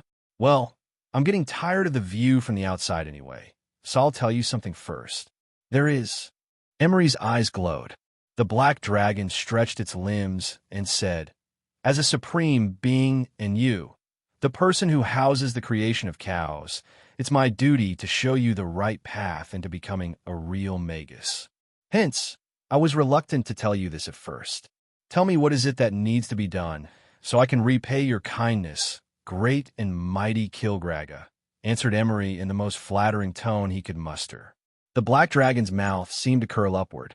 If it were anyone else except Emery that had seen this, it would look like a menacing grin. Kilgraga said, "There are two things that I need you to swear by to do. If you don't, I shall not agree. Do you understand?" "I'm listening," said Emery. "Very well. My first requirement is I need you to find me a place of power where the power of cows can dwell while you're away. The second thing is, once you're back in the Human Magus Academy, I need you to do me a favor there. However, I shall not tell what that favor is until you agree. Otherwise, forget we ever had this conversion. What say you?" said the black dragon. Emery thought about the dragon's offer. First of all, what was a place of power? He needed to know what kind of place he had to look for in order to succeed. As for the dragon's second request, it sounded dangerous. However, the black dragon had stated its demands. If he didn't grab this chance, maybe he would have to stay in this spatial space for a long time before being able to get out on his own power. Wait, did the black dragon plan this from the start? The dragon's eyes turned sharp as it said, "Kid, did you think I don't know what's on your mind? Have you forgotten we're connected through cows, and I can somehow understand your thoughts?" It stood and stretched its wings, looking down on Emery. "Hear me now. If it wasn't because of your foolishness, I would have been able to let you in and out as much as I want. However, my power has been drained too many times. First, it was that stupid elf and magus. After that, it was because you let yourself be drained by that stupid, crazy woman. I just regained enough power to let you out once. But do you understand, kid? This is your fault." Emery had nothing to retort against this black dragon. Everything Kilgraga had said made sense, so he could only keep his head down. "Henceforth, remove whatever thoughts of you trying to deceive me. For the place of power, once you're out, I shall guide you where to proceed. I am sure a planet as green as yours will have what I am looking for," said the dragon. It moved its pointed head closer, only a few distance from Emery, and added, "As for the second task, if you don't succeed, don't bother coming back looking to get benefit from cows. Are we clear, kid?" Clearly Emery's plans backfired. He just kept his head down and nodded to agree in order to get out of this place. The dragon withdrew its big pointy snout and snorted. Emery thought the black dragon had changed its mind. He tried to think of something reasonable when the black dragon spoke once more, which was something he didn't want to come to fruition. "Kid, I am kind of worried you will do something stupid and will not be returned because you will have died. I think it is better for you to stay here until you are strong enough. Do not worry about the Human Magus Academy for now. You will eventually be stronger than anyone if you keep doing everything I tell you to do." "No," was what Emery wanted to shout in protest. However, an idea popped in his mind. He said, "Supreme Being, Kilgraga, I may be a puny human in the eyes of someone as mighty as you. However, this little one has received guidance from you. Therefore, place trust in the wisdom and strength you have imparted me with. With that being said, if you could grant me a spell that would increase my chances of survival and success in the upcoming future." HMPF. Once again, you are trying to fool me, kid. That is not what I have in mind, dear Supreme Being. I thought of it as protecting your investment, which is me, immediately replied Emery. The black dragon grew silent, seemingly thinking of what Emery had just said. You have grown in wisdom, kid, and that's because of the awesome me. Ha ha ha. Anyway, what kind of spell are you most interested in? Emery's heart jumped in joy, but he didn't let a sign of it show. He had been thinking about this ever since he had tried out the spell Whip Splash. What he lacked was an offensive spell, and although Whip Splash was listed as an offensive spell, the condition of having water nearby before it could be used was too much of an inconvenience, he believed. Of course, he could have water on him at all times with a water skin. However, water was an important resource he needed for survival. He needed something else that didn't require such a necessity to be expended. Emery answered, "Offensive spells are what I think I most need right now." The black dragon nodded its head twice as it said, "Good, good. My patience has truly paid off, huh?" Kilgraga cleared his throat before adding, "I like the way you think, kid. I've decided. You shall part with one of my strongest spells." Right in front of Emery, he watched as the black dragon emitted a dark aura and rushed it into him. Emery was back in the dark room of his mind with the faceless man. Emery's body floated in the air as the mental energy from the black dragon entered his being. When he opened his eyes, he returned to the darkness of his mind where Kilgraga, in the form of faceless man, stood by waiting. He stepped closer to Kilgraga and noticed a dark, glowing thing on top of Kilgraga's white palm. A humanoid appeared not far from where they were standing, covered with dark armor from head to toe, while holding a golden spear and a great shield that spanned from the chest down to the floor, looking just like a knight from the Magus Academy. Kilgraga shot a beam of black thing on his hand to the humanoid, which bore a hole into the humanoid and melted whatever barred its way. After that, Kilgraga showed another form of the black thing, which burned the humanoid and melted its equipment. Emery's pores opened as the blaze from the distance still lingered in the air. He felt that if he got any closer, the heat residue would also burn him. Kilgraga mentioned that this spell was called Hell's Flame. It was a spell that could melt even the high-grade armors the dwarfs made for the knights in the Magus Academy. The spell's other form was that of a fireball, which couldn't be extinguished by normal means. Emery was still amazed by the spell when Kilgraga created a cliff out of nowhere and stood on it. The faceless man form raised his hand high, and a crackling noise resounded as another black ball with lightning shooting out from the surface of the ball formed. Gravity maelstrom. Kilgraga then flew upward and dropped the ball into the rocky cliff, which instantly flattened into a million pieces. The power and the image of the spells awed Emery, making him say, "Yes, any of those two will do." The illusion ended, and the dark room disappeared as his consciousness returned to his body in the spatial space, facing the black dragon. "Yes, yes, any of those two will be perfect for me. It will be even better to get both." The black dragon stared in silence for a moment before it bursted out in bellowing laughter. "Ha ha!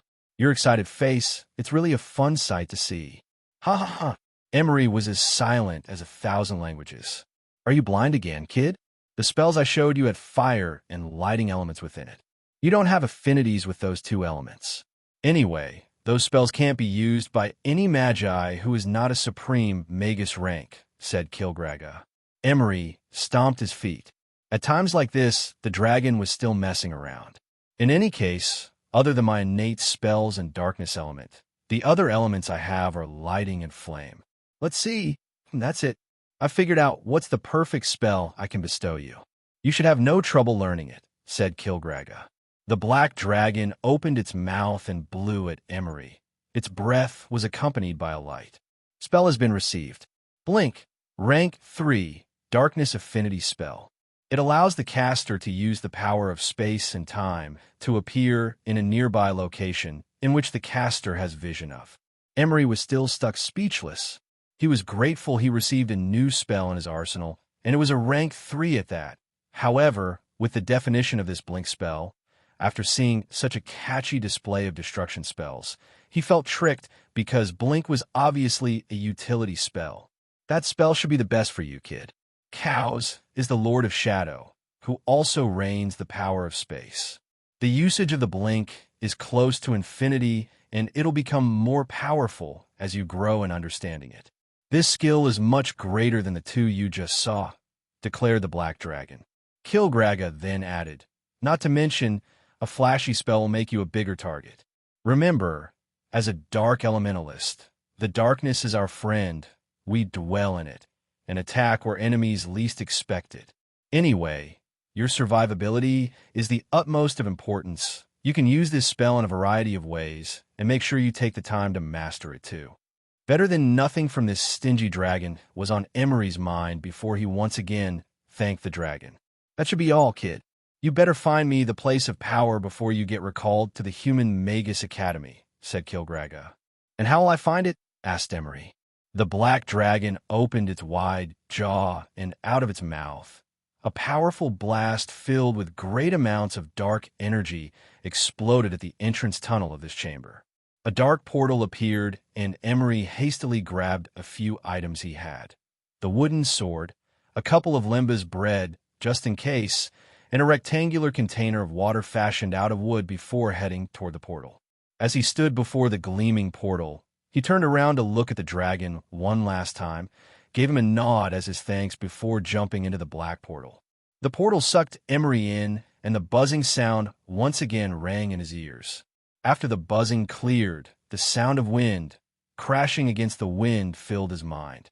Emery opened his eyes and realized he returned to the exact spot where he had been lying on the ground talking to Kilgraga after Granny had disappeared.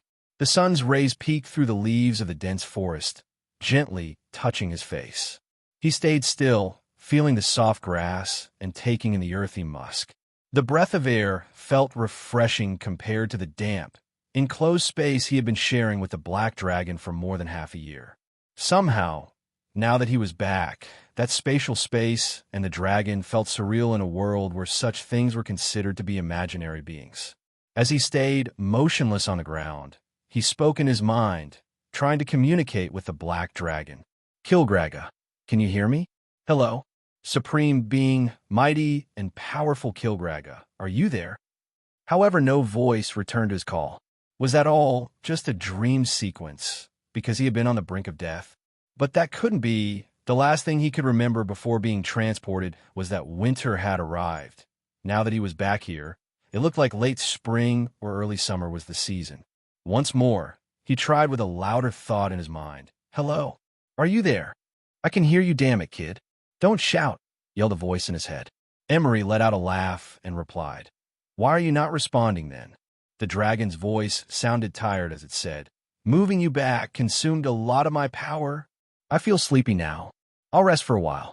Remember, I won't be able to pull you back inside unless you can find me a place of power. Let's see there. I can sense it northwest of your position, about 2 mountains away. You could just head there first." After that, the connection was lost. He could no longer hear Kilgraga. Emery got up and checked the direction where he was supposed to head later based on the sun's position. Once he had gotten his bearings, first things first, he walked with heavy steps toward the entrance gate of the Mishire settlement. Once he passed the gate, no laughing of the children, hunters walking around, women doing some weaving, no nothing greeted him.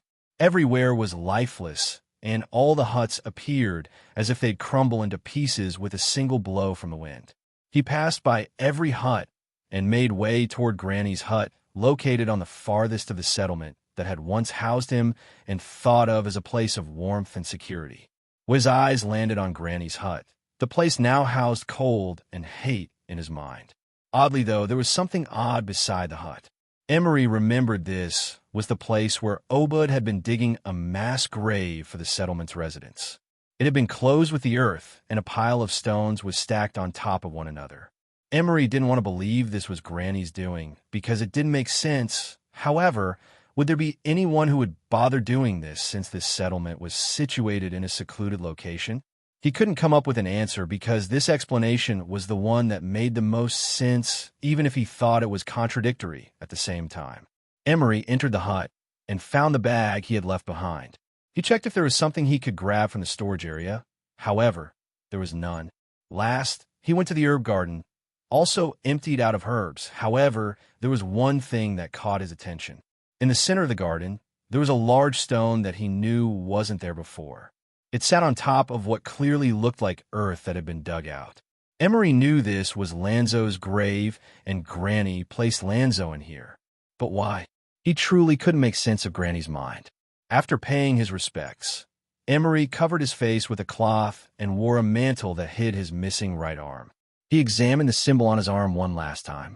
Emery Ambrose, 16-year-old, Spirit Affinity, Plant, Earth, Water, Plant Spirit, High Stage, Water Spirit, High Stage, Earth Spirit, High Stage, Battle Power 27, 19, Spirit Force 85, 50. Spirit Core of Darkness, Foundation. Fey Bloodline, Stage 1. Acolyte, Rank 5. Emery turned away from Lanzo's grave with cold eyes. Emery made sure to enjoy every bit of the fruit. Remembering how he had consumed endless days of the tasteless bread, he began to develop appreciation for all the little things in this world, and because of that, his connection with nature became stronger, even if he wasn't consciously doing so. The droplets soaking the ground, and in turn the earth giving life to plants. The earth, water, and plant spirit energy permeated his being on an unconscious level. After having achieved a significant increase in elemental cultivation, he could sense the energy of the universe. Even though it was far different from the particles and those of space, and although the connection was faint, Emery saw the world in a brighter color. When the dark clouds passed and the sun's blessing reached the ground, Emery went back on the road to travel further north. 3 days had gone by since he had passed the two mountains. He had been attempting to call Kilgraga, however, the dragon inside of him wasn't making a sound, even a small snore at all.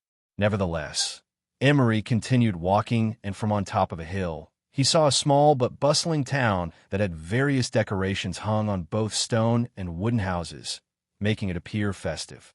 Emery decided to visit the place, thinking it'd be a good time to take a rest from his wearying travel. Then a town. As Emery neared the town, he remembered from his family scholar that this place was a trading hub ruled by merchants, declaring it a neutral state against the nearest kingdom, which was Lioness in its south and Belgii kingdom to its east, hence, as evident by the number of armed men patrolling the edges of the town and he had passed by down the road. This place was a strategic place.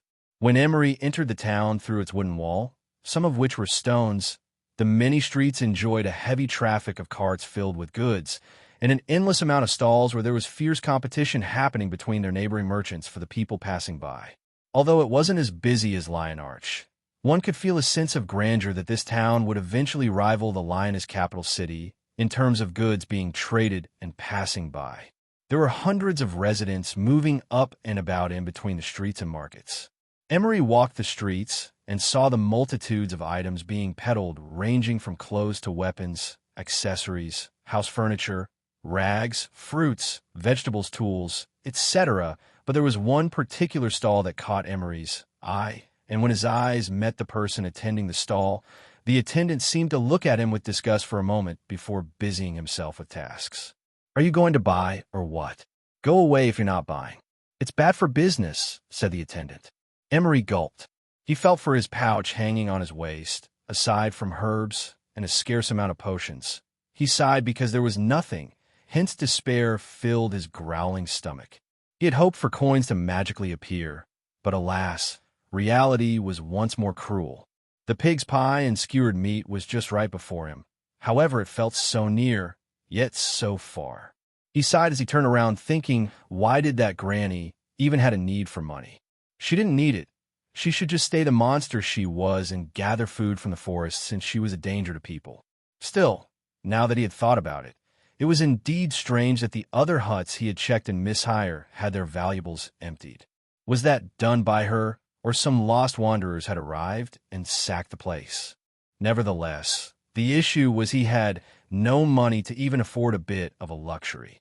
He frustratingly walked away when a speeding carriage ran before him and splashed the muddy water from the hole in the ground, completely dampening his only mantle that kept him company in the 2 days he had been traveling. Silently grabbing the chunks of mud that had stuck to his mantle, the carriage's door opened and 2 people dressed in clothing more luxurious than the common folk descended, as well as a couple of armored and armed men. "Silas, look at what you've done," said the fair lady, who seemed to be a few years older than Emery. Her curled blonde hair bounced in the air, and mature clothing gave an air of maturity around her. She made her way toward him and said, "I apologize for almost bumping unto you." Emery kept silent, still trying to save his mantle from bits of earth. "Luna, don't get too close with beggars," said the young man, who looked the same age as Emery, keeping his hand on the sheath on his waist, approaching Emery and his sister. "Don't be impolite, Silas," reprimanded the fair lady, bowing an apology before offering Emery a bag filled with coins. She said with a smile, Here, please take this as a sign of my sincerity. You can buy food and new clothing with this.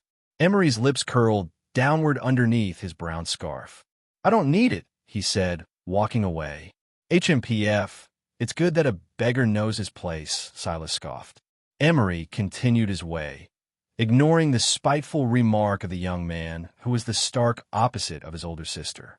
Although he needed the coin, he wouldn't lower his self-respect to receive coins he hadn't earned himself. He turned to a corner of a street and gazed at his reflection through a glass pane of a house. Indeed, he looked like a beggar, tattered, hole-ridden, and muddied clothes, unkempt hair peeking through his face covering, and he probably smelled awful. No wonder those two fancily dressed people thought he was one.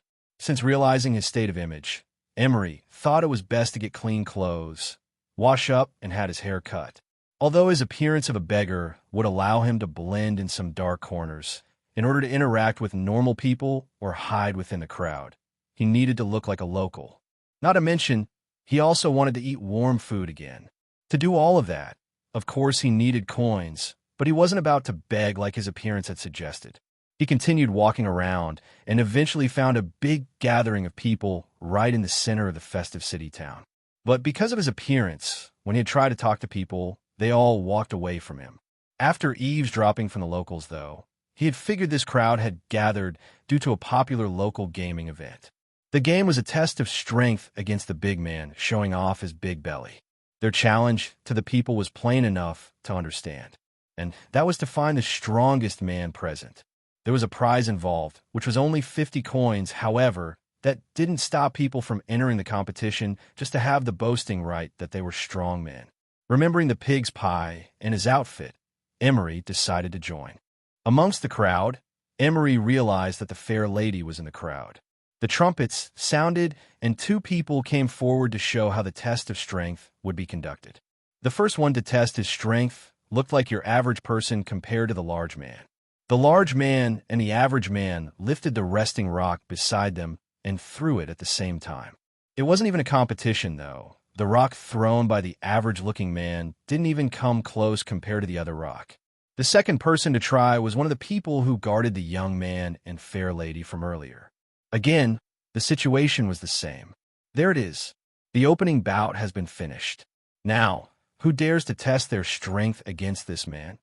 Exclaimed the host. Everyone, come and join. See if you can throw farther against the record set by Gregory the Giant. There weren't a lot of people who stepped forward, but those who did all appeared to be large people as well. When they stood beside the man called Gregory the Giant, they were all dwarfed by how tall and stocky the man was. With the urging growl of his stomach and the need for new clothes, Emery stepped forward to join. He was the only one who looked out of place, barely reaching the shoulders of the large men, as well as general width overall, so murmurings from the crowd resounded about how a thin and puny beggar entered a competition of strength. He couldn't blame them, though. He had seen his appearance, and if he had been an onlooker himself, he'd probably think the same. Emery removed his mantle because it'd get in the way once he lifted the rock and threw it, but kept his brown scarf covering his face. He had forgotten he was missing an arm since he had been used to using just one arm for about half a year now. But he was reminded of that when one of the participants said, "Do you need a hand?" A burst of laughter followed. Another participant chimed in, "He certainly needs one, ha." Emery smiled underneath his scarf. He didn't mind this kind of teasing. Not that he was used to it and didn't have self-respect. Rather, what was the point? Actions speak louder than words, right? Even more so when it came to using strength as basis. Before he had come here and got trapped in the spatial space with a black dragon, his strength had been able to stand against an adult marauder who looted for a living, and now, after receiving several increases of his battle power, he was confident he could beat this Gregory the Giant and the other participants. That disappeared, though, as the man, who had thrown the rock before the competition earlier, threw another rock and surpassed Gregory's latest rock by 2 more paces. Disbelief appeared in the faces of the crowd as well as Gregory the Giant. The man-in-arms appeared as if he was just doing something natural as he bowed to the rude young man and polite fair lady Emery had encountered earlier. Emery stared at man-in-arms before looking down at the sitting Rakim. He looked to the left and right, and noticed that out of all the participants, he was the only one who hadn't thrown the rock yet. As he bent down, once more the distasteful comments entered his ears. They weren't even bothering to hide it, and simply said what was on their minds. However, whether it was pity or insult, nothing they said didn't matter to him. Why is that beggar participating? I think he's a clown hired by one of the merchant lords. Really, one hand? Who does he think he is? Hey, get out. You don't belong there, fucking beggar. The crowd hurled all kinds of ill-disposed comments as Emery bent down and grasped the rock with his left hand so tight that it appeared to crumble a bit. He hadn't used magic or his understanding of the earth to do this. It was just pure strength from a thin-looking person. Hush filled the atmosphere. Everyone was dead silent. Emery got into position. He placed one foot behind him, pulled the rock behind him as far as he could, before finally throwing it with all his strength. The rock fell with a loud thud, half burying the ground. All the onlookers' eyes widened. The host, himself, even decided to recheck the rock to believe what he had just seen. He then gave a gesture to Gregory the giant, who went ahead and checked the rock. Since it had been half buried, the giant had to dig around the rock, and when he tried to pick it up, everyone saw how heavy it had been for a man of large stature to lift the rock. Another man began to count his steps, which brought gasps of disbelief to the audience. 20 paces, exclaimed the host. With just that, all doubts had been erased amongst the crowd and participants. Amazing. The young man was able to throw the farthest. We have our winner. People of Vinta, exclaimed the host. The previously silent crowd quickly changed into an eruption of loud claps and cheers. The young man who looked like a beggar defeated all the large men and set an all-time high new record. What's your name, young man? Asked the host in the midst of roaring and cheering. Emery wore his mantle once more, thought for a moment before saying, Merlin. Just call me Merlin. Well, we have it, everyone. Merlin, Merlin, Merlin, Merlin, chanted the crowd. Emery stretched out his hand and asked, Where's the prize money? Oh, it's over here, said the host, placing the pile of coins on Emery's palm. The host turned around to the crowd once more and said, Everyone, give cheers to Mayor Lynn. After Emery had received the pouch of coins, he immediately departed, not caring for the praises of the people or anything. He disappeared amongst the crowd, took several alley turns, and once he was completely out of sight, he took a breather. He had to get out as fast as he could, because in a trading town like this, there are bound to be people who would want to take advantage of merchants and beggars, especially with a big pouch of coins. Even though he had shown his strength to be stronger than that large man, it was better to stay hidden and out of trouble. Emery waited a good few more minutes, and after making sure no one had followed him, he exited in another alley to do the following. He bought new clothes, washed up, got his hair trimmed, bought another iron sword to hide under his new mantle, rented a room in an inn, and ordered hot food. At the moment he took a bite of the steaming chicken thigh, a voice called out to him, Meat? It has been a long time since I have tasted freshly roasted meat, said the black dragon in his head. Really? Just when I was about to eat? You show up, replied Emery in his head. Give me a break. I've just woken up. Anyway, it looks like you're near a place of power northwest of here, said Kilgraga. Okay, I'll ask about it in a bit. For now, just watch as I enjoy every bit of this chicken, said Emery, almost laughing to himself. The black dragon irked. I'll remember this, human. After that, Emery went ahead and finished the chicken thigh. He proceeded to order ale. When the lady caretaker arrived, he asked, Can you tell me more about the forest in the northwest?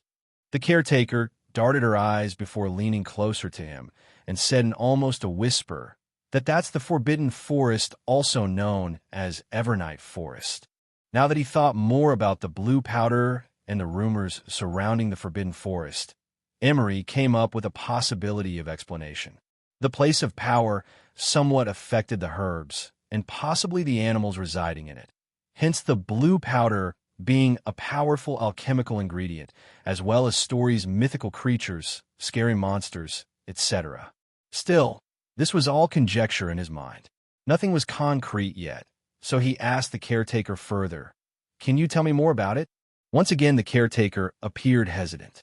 She sealed her lips as twirled her fingers around the coin. Emery took notice of that and a new understanding about how the world of adults operated came into his mind. So, he fished out a single coin and slid it on the table. The caretaker hurriedly took it and said, "What would you like to know? What are recent rumors or news about the location?" he said. "I've heard from the patrons that several people had tried to enter the forest again. However, a week has already gone by, but none of them have returned. Hence, they're pronounced as dead or missing. Some of the victims' family ventured in as well, but they also never came back," said the caretaker in a hush. "What else?" asked Emery. The caretaker opened her mouth and closed it. She said in an even lower voice the following. One of the patrol guards mentioned he had sighted a large creature that was thrice the size of a human.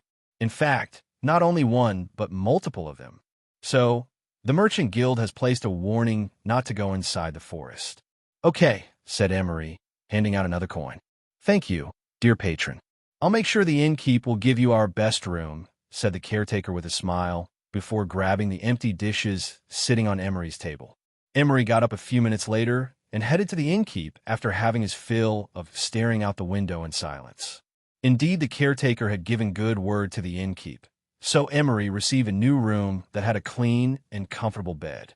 The room was also far away from the noisy clanking of tankards and rowdy drunkards on the first floor. Before turning in for the night, Emery made sure to still practice cultivation until the candle hissed dead before resigning to his bed. He was getting ready to leave when his path was blocked once again with a carriage. This scene felt like it had happened before. Fortunately, it hadn't rained last night or earlier, so he didn't get muddied. The carriage opened its door, but it wasn't the fair lady with a mature aura from yesterday descended the carriage. Instead, it was the man-in-arms who had participated in yesterday's competition. "Pardon me, but you are Merlin, correct? My lady requests for your presence. It is very urgent." "Please," said the man, gesturing with an open arm toward the carriage. Remembering the incident from yesterday, especially that rude young man, Emery didn't want anything to do with them, even if the lady was polite to him. Not to mention, he had decided to go to the Forbidden Forest already. Taking a detour was not what he wanted. Trying to cover his face, he said, "I'm afraid you've got the wrong person. Please, Mr. Merlin, the young lady's planning to venture into the Forbidden Forest today. Since you have proven your strength from yesterday's competition, she has adamantly requested for your assistance in the matter," said the man-in-arms. Hearing the name Forbidden Forest, Emery thought to himself for a moment, changed his mind on going in alone. Emery got on the carriage. There was only him and the man from yesterday's competition. The carriage ran without hindrance until they arrived in a large, luxurious building, located in a place where there were almost no wooden houses nearby, all stones instead. He got off the carriage and entered the building. Emery counted about 30 men stationed in different places wearing gray and white uniforms with different weapons on hand, some of which did not even look like Britons. He believed these people were most likely mercenaries or perhaps slaves hired by the master of this place. And based on the shape of this mansion, and a couple more guards patrolling the halls, Emery figured the fair lady and young man from yesterday were the son and daughter of a powerful merchant. This town, after all, didn't have nobles. It was run by the Merchants Guild, and they had declared this town as a neutral state, which meant no lords or kings was the overlord of this town. As he walked deeper into the mansion, guided by the man, they arrived in a great hall reminiscent of a king's royal hall. There were a couple more people in waiting, about 20 of them, but they were clearly not part of this mansion's guards basing it on their clothings.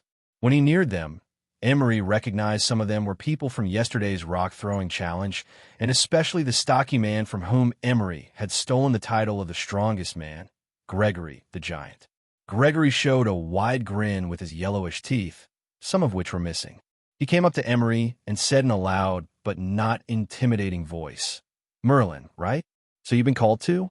Your arm strength is amazing, but care to tell me your secret? Surely you'll need people who have the same strength as you with the thing we're about to do." Emery kept silent. A slight wind blew away his mantle, showing the sword on his waist. Gregory noticed this and said, "A sword, you sure are full of surprises. I expect to see more of your surprises later, haha." Just when Gregory's laughing echoed in the silent hall, the door on the side of the hall creaked open, and out came the curled blonde-hair young lady from yesterday, with a man-in-arms from earlier walking behind her. This time the fair lady wore a more reserved clothing, which gave the impression of a powerful merchant. Her curled blonde hair had been tied into a bun, and her aura seemed a bit oppressive. Although she seemed different from yesterday, she still bowed before the guests and said with the same polite tone she had used on Emery yesterday, "Thank you for accepting my invitation, honorable guests. For the benefit of everyone, I would like to introduce myself as Luna Quinton, the daughter of Doreen Quinton. I'm sure some of you have been briefed by our head guard, Caston, before your arrival, but some haven't. So, to answer your questions, I have gathered you here for the quest of finding and bringing my brother back safe and sound." Emery observed his fellow guests and noticed that some of them changed attitudes when they had heard her name. From that, Emery believed this woman, Luna Quinton, seemed to be a powerful individual, or at least the daughter of a powerful merchant. Luna continued, "Yesterday, my brother went into the Forbidden Forest bringing a handful of guards with him without the family's consent. Therefore, I'm looking for brave and strong people to accompany me in my search for him. Hushes, and anyone who will join my escort party shall receive 100 coins, said Luna as the door from the side opened again, and a person entered pushing a cart with lots of bags sitting on top, which jiggled with the sound of coins. Luna's assistant grabbed one of the pouches and proceeded to hand one of the guests a bag of coins. And just with that gesture, not one of the guests moved away from their places. They stood by waiting for their turn to receive the coins. Emery couldn't help but notice how this woman seemed to have deep coffers of coins. He did a quick calculation of the coins spent, and the results astounded him. There were about 20 of them, so this meant she had just spent 2,000 coins. Emery, being a former noble himself, knew that 2,000 coins was a huge amount. Such an amount would certainly raise some eyebrow or would need the approval from the head of the family. However, there was no one here other than the guards, the head guard, Caston, and the guests. If his guests were to be correct, this Luna must be the head of the household Quinton or the acting authority. Emery was the last person to be given the bag of coins, and Luna took the last bag herself and personally handed it to Emery. She went over to him, with Caston beside her, and said, "Mr. Merlin, I hope you are joining today's quest. I will feel much safer with a strong person, such as you joining the party." He considered the option for a moment. If the forest threats would be even half as dangerous than it was rumored to be, it would be better if he came with other people joining him. So, in the end, he nodded and accepted the bag. Luna smiled gracefully and said, "Thank you. I hope you will stay close and protect me." Emery feigned ignorance as he tried to understand the meaning behind her words. Why did she say that specifically to him? He didn't notice he had been staring at her for quite a while when Luna let out an exasperated sigh and said, "Oh, please, don't give me that stare. You've won the competition yesterday, so it only makes sense for the strongest man to protect me, right?" The moment the word strongest man exited her lips, Emery heard the faint grumblings from some of his soon-to-be comrades. Once everything was set from preferred weapon of choice, leather armors, etc., the expedition group headed out while the sun was at its peak in accordance to the formation Caston had arranged earlier.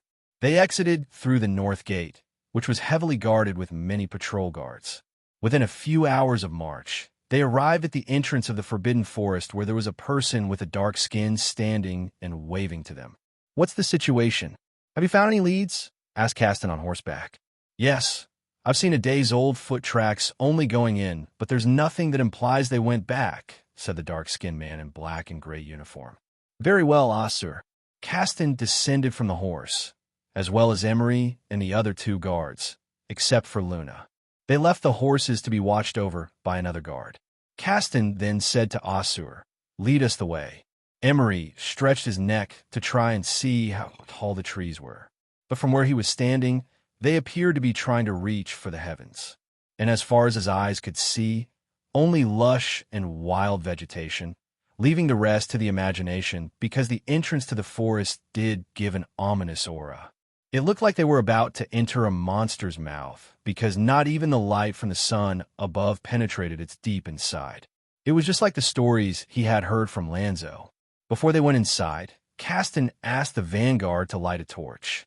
They all went inside the forbidden forest mouth, and the only light of the torch gave some sense of security as they traveled through the rough terrain. Looking back, the sun's light appeared as if it was being swallowed by darkness the further they traveled. They couldn't really tell how many hours had passed since they had been walking, but they were pretty sure the sun was about to go down. Because earlier, they had been able to see each other with just one torch. However, now, the lit torches made them appear as silhouettes, human shadows made out of the darkness breathing down their necks. A wind blew past them. It spooked the horse Luna was riding on, almost throwing her off on the ground. Hence, Caston forced her to walk on foot in fear of breaking her neck if she fell from the horse. "Miss Luna, the sun is about to set. We'll set up camp here. Please return. It's getting too dangerous," pleaded Caston for the nth time. Luna sighed. "How many times do I have to tell you? I have to be here." "But—" "Hush," Osser said. Everyone stopped talking. They started hearing the beating of their own hearts due to the deafening silence. Soon enough, though, faint whispering and wailing entered their ears. From a distance, Emery could see a small glow flickering randomly. "Over there," Emery said in a whisper. The group cautiously neared the thing Emery had pointed out. And as they neared, stronger wailing entered their ears, but after that, metals clanking and roaring of beasts. They drew closer, and the glow Emery had seen was actually fire, and its flickering was caused by the movement of people running around the fire. When they were able to see more clearly, they saw humanoid-shaped silhouettes with beast heads fighting with a group of silhouettes holding swords, axes, and spears. "MOMO monsters," shouted one of the paid fighters as he tried to run away, making some of them also flee for their lives. Luna Quinton, however, appeared unfazed. She drew her sword and commanded, "That's my brother's group. Charge!" Gregory the Giant roared as he led the charge along with the 9 other vanguard. "Silas! Silas!" Luna raised her voice. "Lou, we owe here." However, the deafening shout from Gregory the Giant reverberated in their bones, giving the rest who had stayed courage to charge in. Still, it was difficult to see with only the torches as well as the bonfire. The darkness also made it difficult to gauge how many humanoid silhouettes that had beast heads were there exactly behind the trees. Emery drew his sword raised and kept calm. After all, he had been to the Magus Academy, seen absurd magical creatures, spent time with a dragon for 6 months. Even he himself had a transformation relating to his Fey bloodline. He didn't charge in, though, because the duty assigned to him was to protect his employer, Luna. Not to mention, Emery felt a faint connection to these men with beast heads, as if he knew them for some reason. Although that was what he felt, it didn't stop the humanoid with a beast head to try and stab him with a bone spear. The bone spear sliced into the air with great speed and power. Emery twisted his neck, dodging it barely. This half-human, half-beast clearly was a cut above the large marauder he had fought in the rundown house back in Lion Arch. Still, that was before, and this was now. Emery had improved several points in battle power due to the increase of his spirit force, which meant his overall speed, strength, and endurance couldn't be compared to his previous fighting prowess from before. Emery deflected the bone spear, and when he saw an opening, he quickly struck the beast man with the blunt hilt of his sword. The beast man collapsed on the ground. Emery then grabbed the head of the beast man, but the head slipped, revealing that these half-human, half-beast were in fact humans in beast clothings. "They're humans!" exclaimed Emery, raising the deflated beast head. The remaining paid fighters and guards became fiercer because it wasn't as they had initially thought. These weren't monsters. Rather, these were savage people with tattoos wearing animal carcasses to strike fear into their hearts and minds of the ordinary people. Still, even though the paid fighters and guards fought harder and regained some of their spirit, it was a fact that these savages were ferocious warriors who were as strong as knights of a kingdom, probably stronger based on Emery's estimation.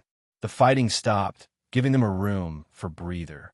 Caston immediately took command and arranged those who were injured to be inside the circle formation.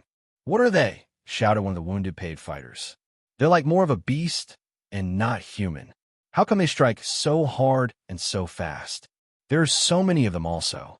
Sister Luna, said Silas. Before he could say more words, though, Luna ran to him and gave him a big hug. She took him by the shoulders and looked at him with teary eyes, but that didn't last long as her affectionate gaze was immediately replaced by an angry glare. Luna said, Silas, you shouldn't have come here. But sister, I'm a man of the family. It is my duty, my job to. Fool, that's what you are. Luna sighed.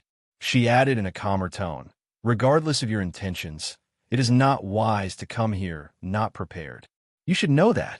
I have been so worried. I am sorry, Sister Luna, said Silas, almost in a whisper. We need to head back to town as soon as possible. We can return here once we are ready, remarked Luna. She turned to Caston and said, We are leaving now. But Luna, The loud hum echoed again, and this time the ground seemed to tremble as well as the silhouettes of the savages wearing different kinds of animal heads ran in circles around them behind the trees. Silas spat on the ground and said, These damned Cretin, can't they just leave us be in peace? That word caught Emery's attention. Cretin, it was the same word that Fanamar had called him just a day before his family's estate had been raided by Podrick's marauders. Actually, he had asked several travelers he had met on the way, including the former residents of Miss Hire. However, not one of the people he had inquired seemed to know what the word meant. Now, however, he inferred that Cretin referred to these people they were fighting with, and he had blood of Cretin, which his late father had confirmed. Emery's view of this battle changed. He hadn't fully decided yet on what his next course of action would be, but he decided to at least show he was enacting his duty while being careful to not kill any of these so-called Cretins. Silently, Emery used his understanding of the elements, particularly the plant and earth elements, from the vibrations on the ground and disturbed energies of the branches and shrubs. He estimated they would be facing about an equal number of Cretins with the people he had come with. It was also a no-brainer for him to understand that if these Cretins came to take their lives, their chances of survival were close to none. Caston stood before Luna and Silas and said, Don't fear. Circle formation, guards. We will hold them off by keeping the formation tight. He then looked at Asur and ordered, Light another torch and throw it on the ground. Caston, do you think we can win?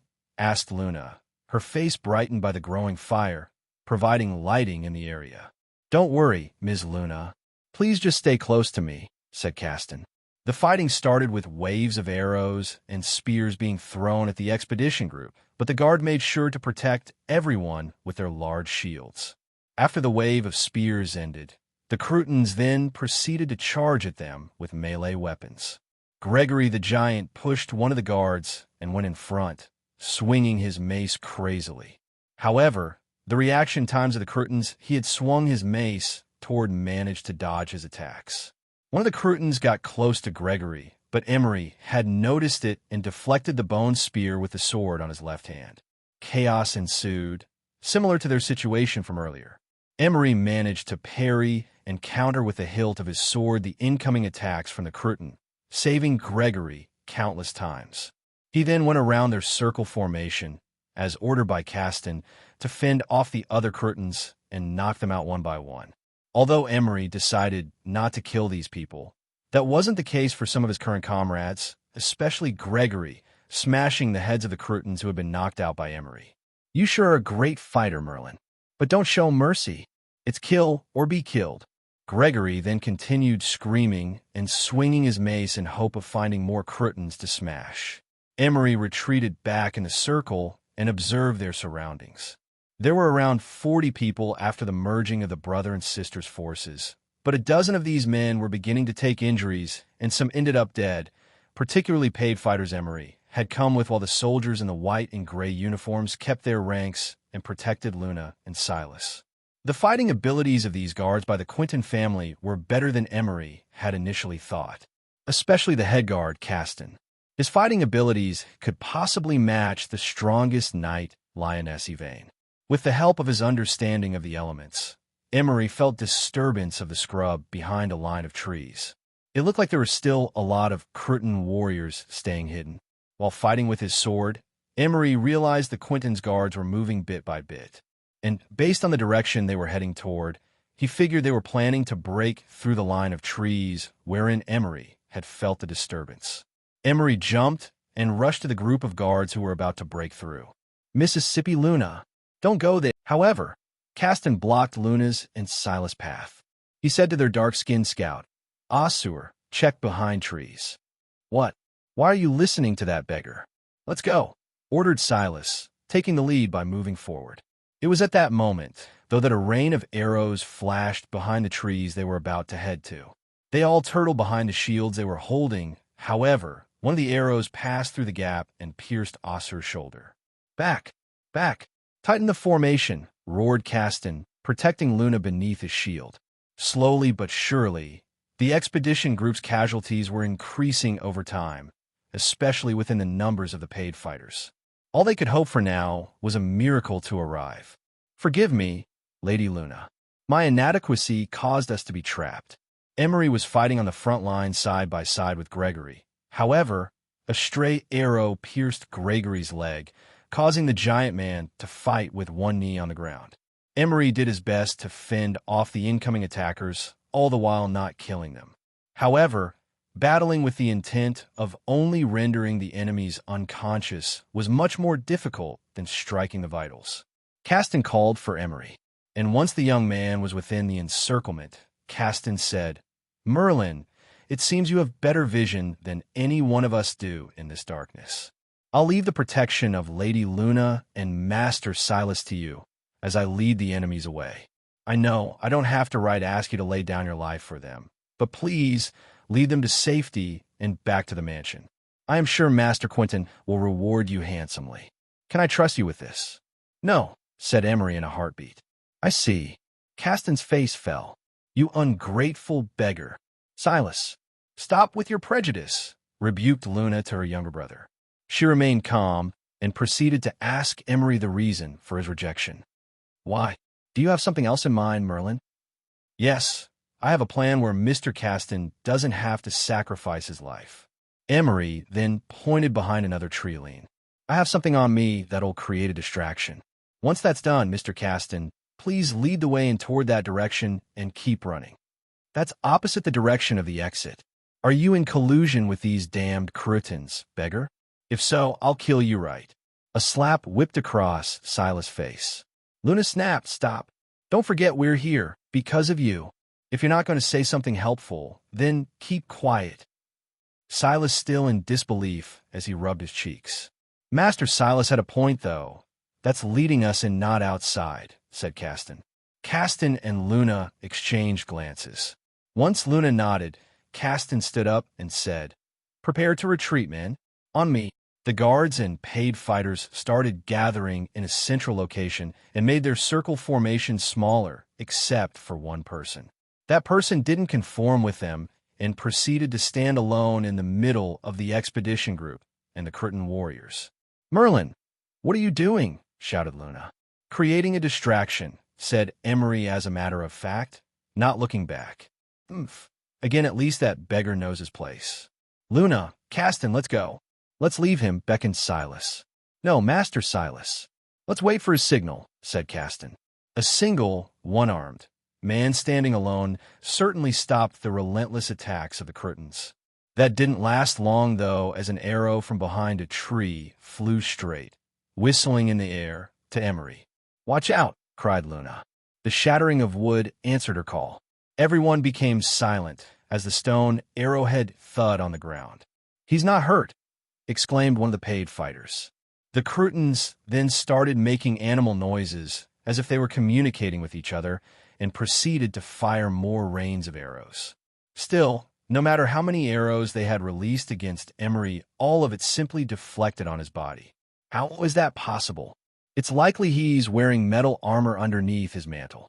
Speculate all they want, but they would never guess Emery had used the spell, Stone Skin, making his skin harder than the average rock. This skill didn't completely take the sense of pain, though. Underneath his scarf, he was gritting his teeth. Seeing how ineffective the arrows were, the Cruton warriors proceeded to charge Emery with their primitive weapons. Of course, Emery didn't simply stand there and took the stabbing and hackings of the Curtain warriors. Such attacks had greater behind compared to the arrows. So he dodged them, but of course he wasn't able to parry all of them.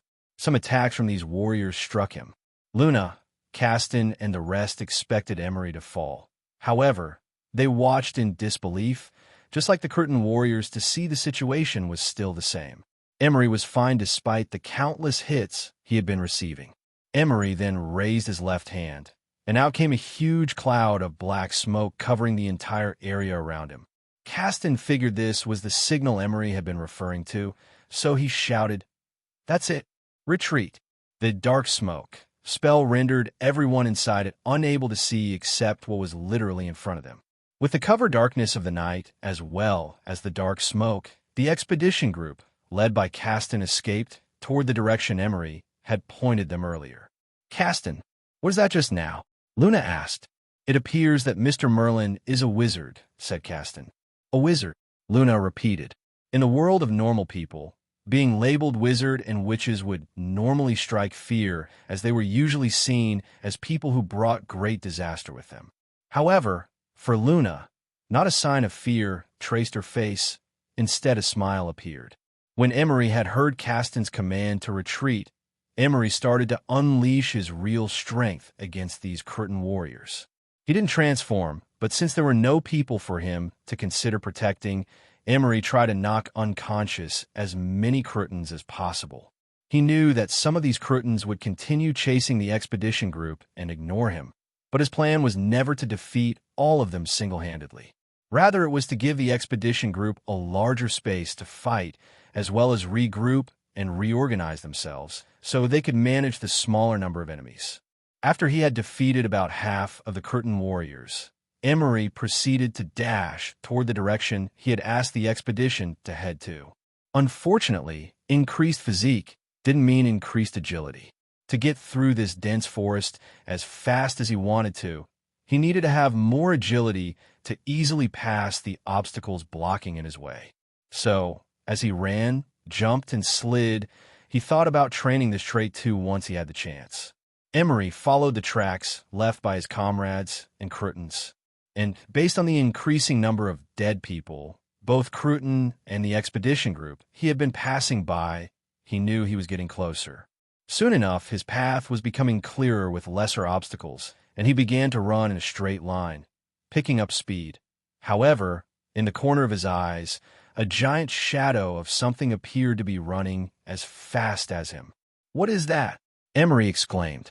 Due to his stone skin spell, unexpected burst of speed and battle power of 24/17, which roughly equated to 3 times the normal prowess of a warrior in terms of strength, speed, and endurance. Emery received the upper hand in the bout against the fey creature, throwing it 5 paces away from him in the middle of the river. Although the wolf lost that round, it didn't appear hurt at all as it quickly stood with its 4 limbs. It turned its ferocious gaze against Emery, coupled with great snarling that reverberated inside the bones of the people listening. Somehow, it understood that if it wanted to accomplish the order it was given, it had to defeat this one-handed human first. Raising his sword, Emery dashed toward to fight the giant wolf when Luna yelled, "Any other condition we will accept." Emery looked at her, then the old man. He noticed that the old man was looking at him. The old man answered, "Perhaps we can come to an agreement, Stone Dweller. I am interested in that person. If he wins, I'll let the thief live." Emery stared at Luna, who seemed to be in deep thought.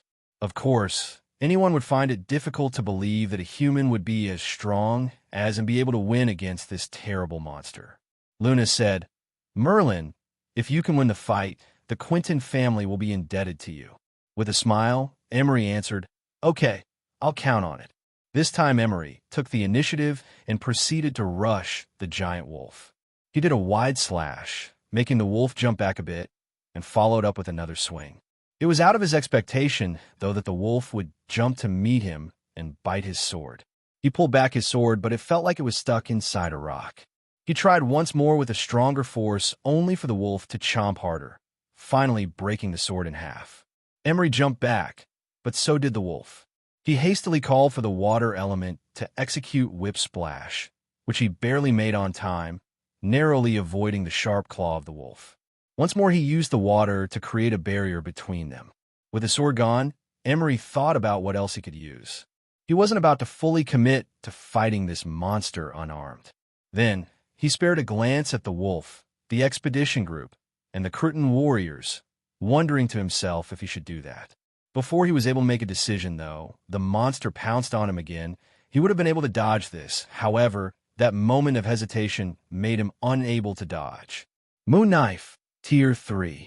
Blood splashed on Emery's face as the wolf issued a yelp. Hearing how it had yelped, Emery's mind fell into disarray. He felt bad for having done so. He then stared at the black dagger and stabbed the dagger on the ground. "What are you doing, Merlin?" shouted Luna from the back. The action really shocked Luna and everyone around him. Even the wolf itself seemed surprised. He then stood still on the spot as the black and red giant wolf circled around him, seemingly waiting for the right moment to attack. The moment Emery slumped his shoulders, the wolf jumped, and he issued another spell. As black smoke exited his palm, Emery jumped away. The dark cover, though, wasn't able to escape from the wolf's keen sense of smell. But no matter, that wasn't Emery's plan in the first place. He stopped debating whether to use it or not, because it wasn't the time to hesitate. Emery tapped into his legacy and underwent a magnificent transformation himself. His body became larger, grew fur, wolf-like ears, as well as circular, wavy black markings on his body. Fey Bloodline activated. Battle power increased 10 point. Battle power 34-24. Emery now had the strength of 5 adults. He felt like he could crush a rock with just his bare hand. The black smoke disappeared, and everyone saw his transformation. Luna and her expedition group were shocked, but it couldn't compare against the Cretan warriors watching from the side. The old man's eyes appeared to gleam, as well as the giant wolf. He gave another nod to the wolf, and the beast responded with greater viciousness.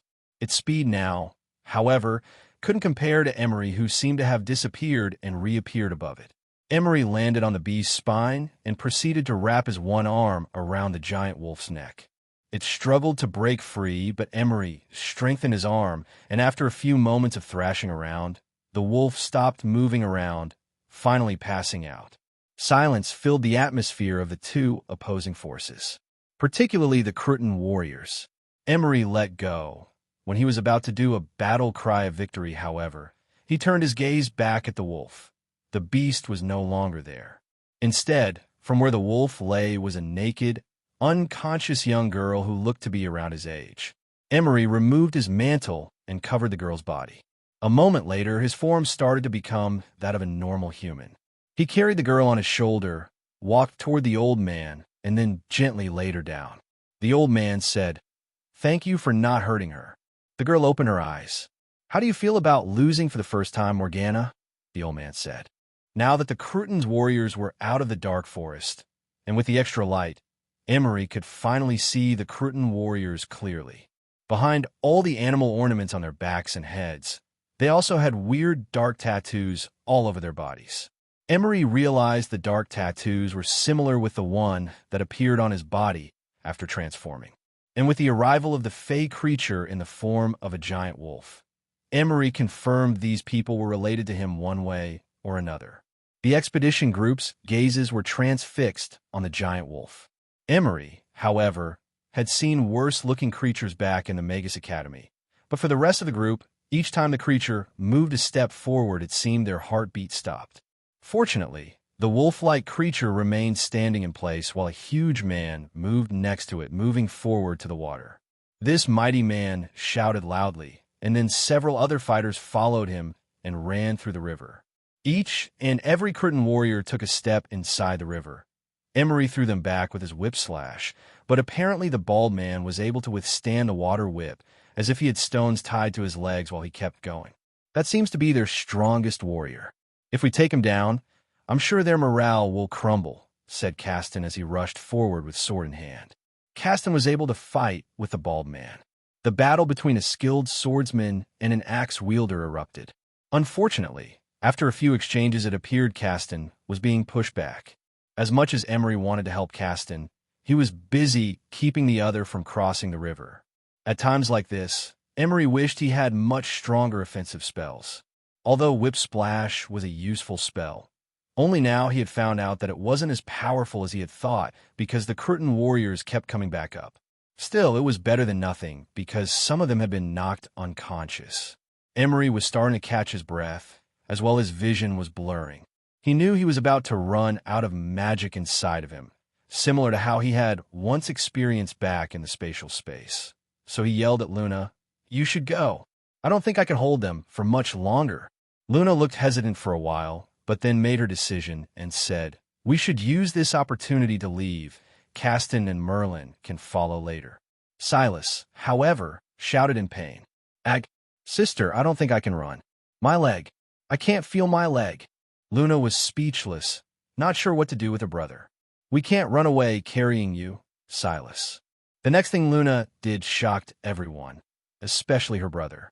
She snatched the bag behind Silas and ran to the river close to Emery. "People of the forest, please hear me.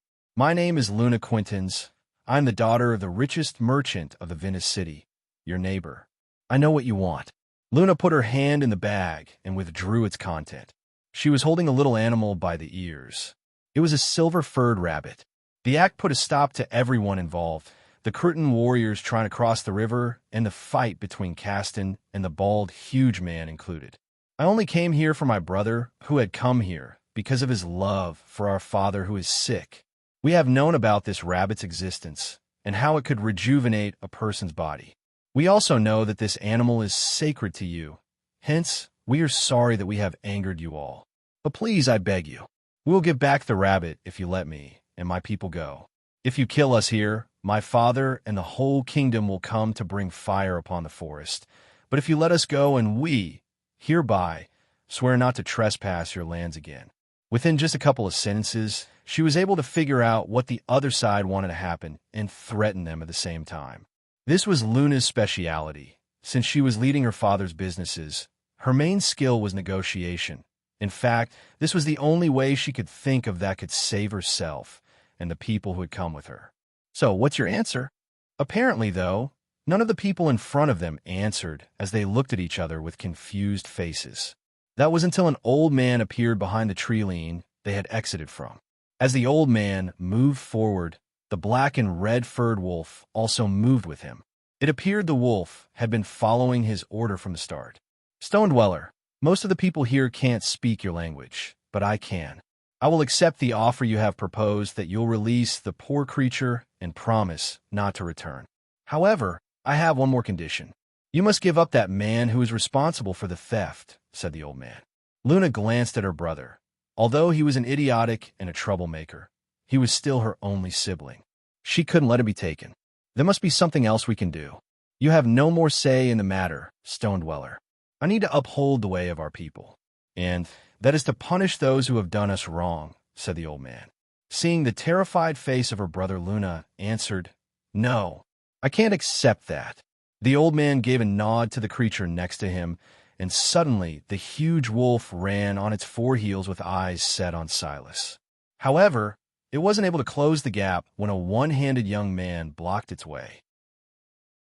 Due to his stone skin spell, unexpected burst of speed and battle power of 24/17, which roughly equated to 3 times the normal prowess of a warrior in terms of strength, speed, and endurance. Emery received the upper hand in the bout against the fey creature, throwing it 5 paces away from him in the middle of the river. Although the wolf lost that round, it didn't appear hurt at all as it quickly stood with its 4 limbs. It turned its ferocious gaze against Emery, coupled with great snarling that reverberated inside the bones of the people listening. Somehow, it understood that if it wanted to accomplish the order it was given, it had to defeat this one-handed human first.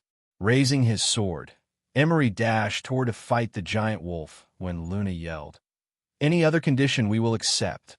Emery looked at her, then the old man. He noticed that the old man was looking at him. The old man answered, "Perhaps we can come to an agreement, Stone Dweller. I am interested in that person. If he wins, I'll let the thief live." Emery stared at Luna, who seemed to be in deep thought. Of course, Anyone would find it difficult to believe that a human would be as strong as and be able to win against this terrible monster. Luna said, "Merlin, if you can win the fight, the Quentin family will be indebted to you." With a smile, Emery answered, "Okay, I'll count on it." This time Emery took the initiative and proceeded to rush the giant wolf. He did a wide slash, making the wolf jump back a bit, and followed up with another swing. It was out of his expectation, though, that the wolf would jump to meet him and bite his sword. He pulled back his sword, but it felt like it was stuck inside a rock. He tried once more with a stronger force, only for the wolf to chomp harder, finally breaking the sword in half. Emery jumped back, but so did the wolf. He hastily called for the water element to execute Whip Splash, which he barely made on time, narrowly avoiding the sharp claw of the wolf. Once more he used the water to create a barrier between them. With the sword gone, Emery thought about what else he could use. He wasn't about to fully commit to fighting this monster unarmed. Then, he spared a glance at the wolf, the expedition group, and the Cretan warriors, wondering to himself if he should do that. Before he was able to make a decision, though, the monster pounced on him again. He would have been able to dodge this. However, that moment of hesitation made him unable to dodge. Moon Knife, Tier 3. Blood splashed on Emery's face as the wolf issued a yelp. Hearing how it had yelped, Emery's mind fell into disarray. He felt bad for having done so. He then stared at the black dagger and stabbed the dagger on the ground. "What are you doing, Merlin?" shouted Luna from the back. The action really shocked Luna and everyone around him. Even the wolf itself seemed surprised. He then stood still on the spot as the black and red giant wolf circled around him, seemingly waiting for the right moment to attack. The moment Emery slumped his shoulders, the wolf jumped, and he issued another spell. As black smoke exited his palm, Emery jumped away. The dark cover, though, wasn't able to escape from the wolf's keen sense of smell. But no matter, that wasn't Emery's plan in the first place. He stopped debating whether to use it or not, because it wasn't the time to hesitate. Emery tapped into his legacy and underwent a magnificent transformation himself. His body became larger, grew fur, wolf-like ears, as well as circular, wavy black markings on his body. Fey Bloodline activated. Battle power increased 10 point. Battle power 34-24. Emery now had the strength of 5 adults. He felt like he could crush a rock with just his bare hand. The black smoke disappeared, and everyone saw his transformation. Luna and her expedition group were shocked, but it couldn't compare against the Cretan warriors watching from the side. The old man's eyes appeared to gleam as well as the giant wolf. He gave another nod to the wolf, and the beast responded with greater viciousness. Its speed now, however, couldn't compare to Emery, who seemed to have disappeared and reappeared above it. Emery landed on the beast's spine and proceeded to wrap his one arm around the giant wolf's neck. It struggled to break free, but Emery strengthened his arm, and after a few moments of thrashing around, the wolf stopped moving around, finally passing out. Silence filled the atmosphere of the two opposing forces, particularly the Cretan warriors. Emery let go. When he was about to do a battle cry of victory, however, he turned his gaze back at the wolf. The beast was no longer there. Instead, from where the wolf lay was a naked, unconscious young girl who looked to be around his age. Emery removed his mantle and covered the girl's body. A moment later, his form started to become that of a normal human. He carried the girl on his shoulder, walked toward the old man, and then gently laid her down. The old man said, "Thank you for not hurting her." The girl opened her eyes. "How do you feel about losing for the first time, Morgana?" the old man said. At first, the forest people wanted to trade with them, but as more interactions occurred, the greediness of humans happened, and soon, the hundreds of tribes had found themselves with one foot beneath the grave due to the overpowering might of the people who lived on stones.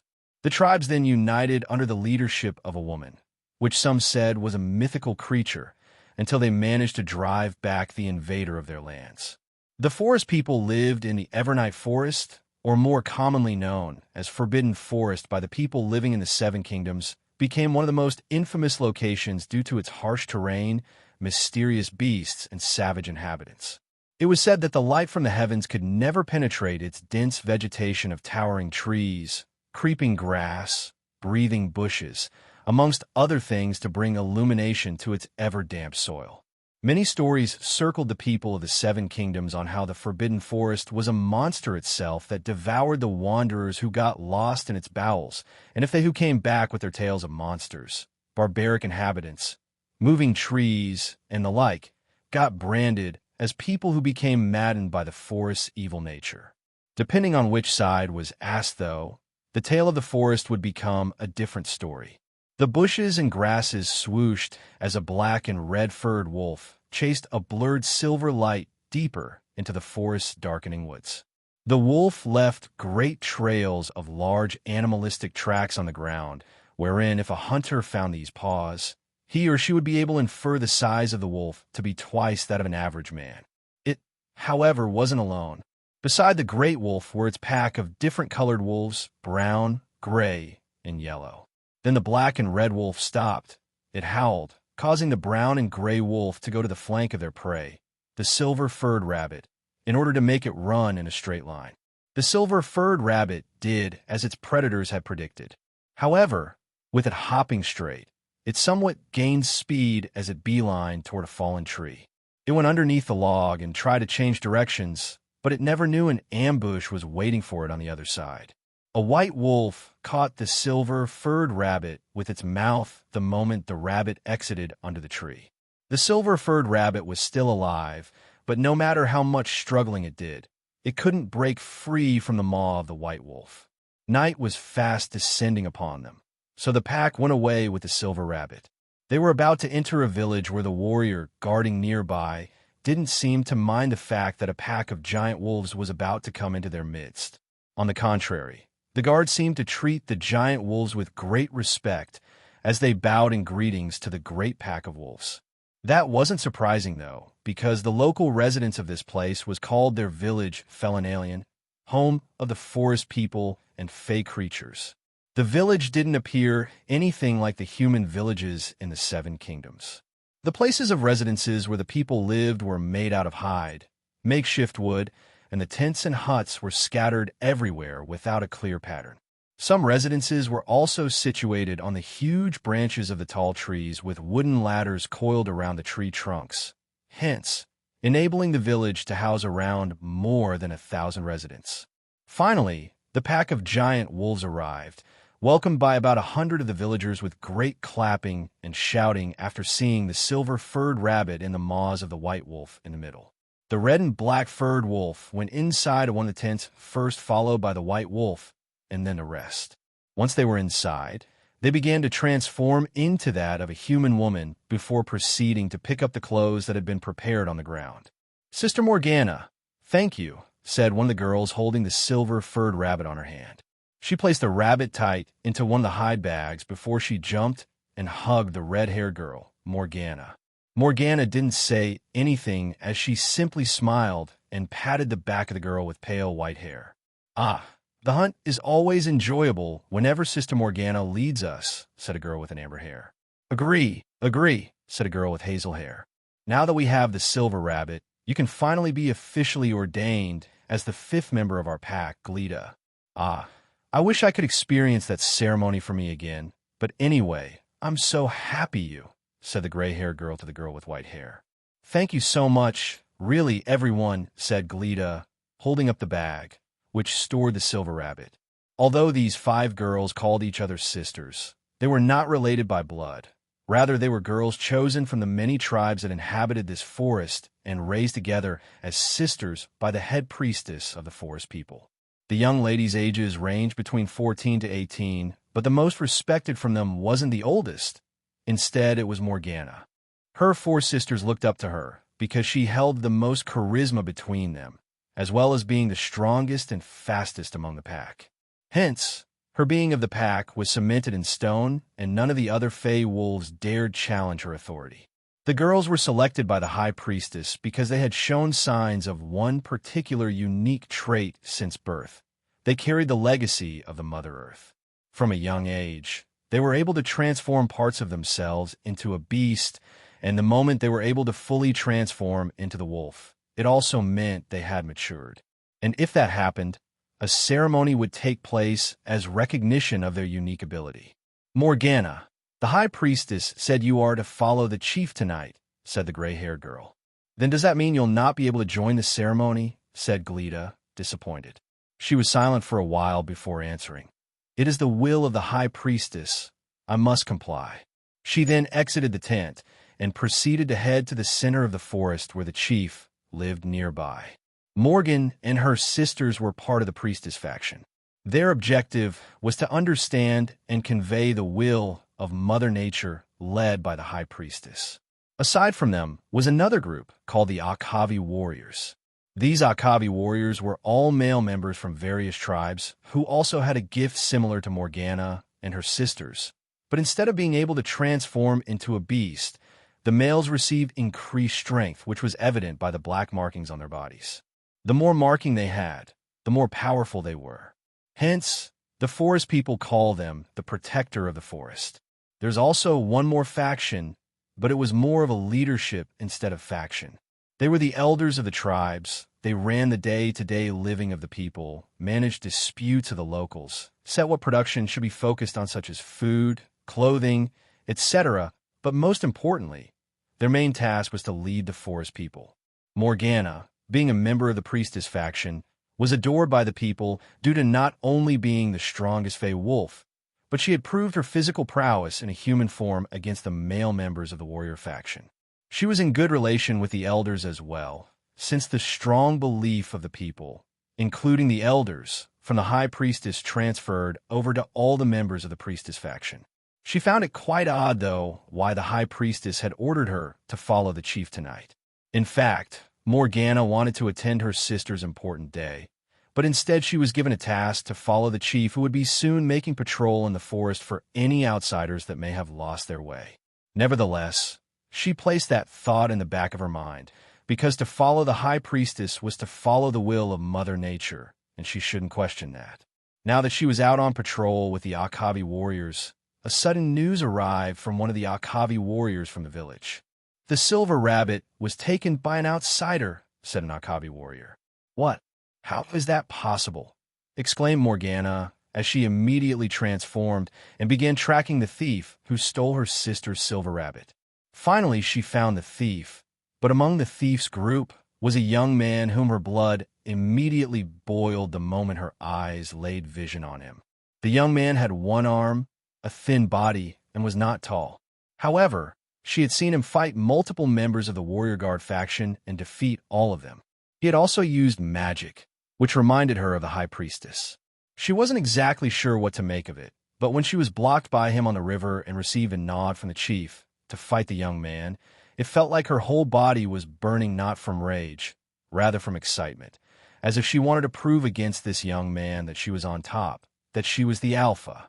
She proceeded to fight him, and during their doubt, she finally understood why her blood was boiling this whole time.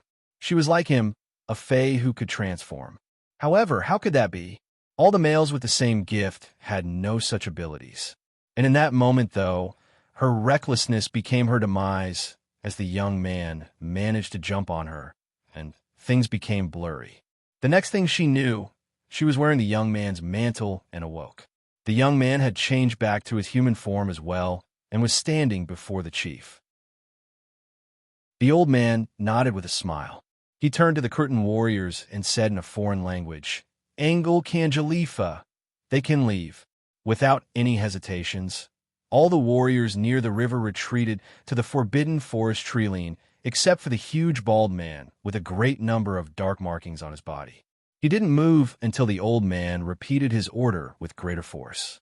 The huge bald man clenched his axe one last time before walking with gritted teeth, stepping near the treeline. The second instance the old man had spoken in the foreign language, Emery belatedly noticed he could understand the language of the forest people. He had never heard or learned this foreign language before, but he guessed it was because of the symbol on his hands, similar to how he had suddenly understood the language of all people from the Magus Academy despite coming from different planets and cultural backgrounds. Emery initially opened his mouth wanting to speak. However, he withheld himself back, feeling it wasn't necessary to say anything since this could be handy in certain situations. Once the curtain warriors were at a distance, Luna and her faithful bodyguard Caston stepped forward to speak with the old man. First, she looked over the bag that contained for a good few seconds before hesitantly handing it over. She said, "With this, our deal has come to a conclusion." "Yes," said the old man, taking back the silver-furred rabbit. "You may leave now and keep your promise to never return." Luna, however, didn't leave. "Is there something else?" asked the old man. She said, "Could you please allow us to look for survivors?" The old man gave her a look from head to toe before saying, "I'll allow it, but you only have until dawn to leave. Also, I'll have some of my warriors accompany you." "Thank you," answered Luna. Her eyes kept glancing on the hide bag and mutteringly said, about the silver rabbit." "No, Stone Dweller. You should go now," the old man said.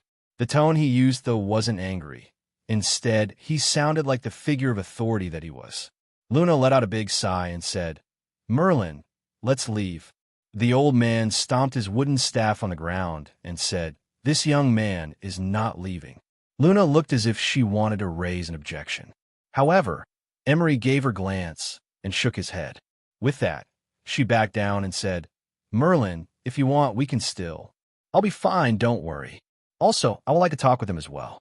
"I don't think they have any malicious intent," said Emery, striking a glance at the old man, and Morgana, still keeping quiet on the ground.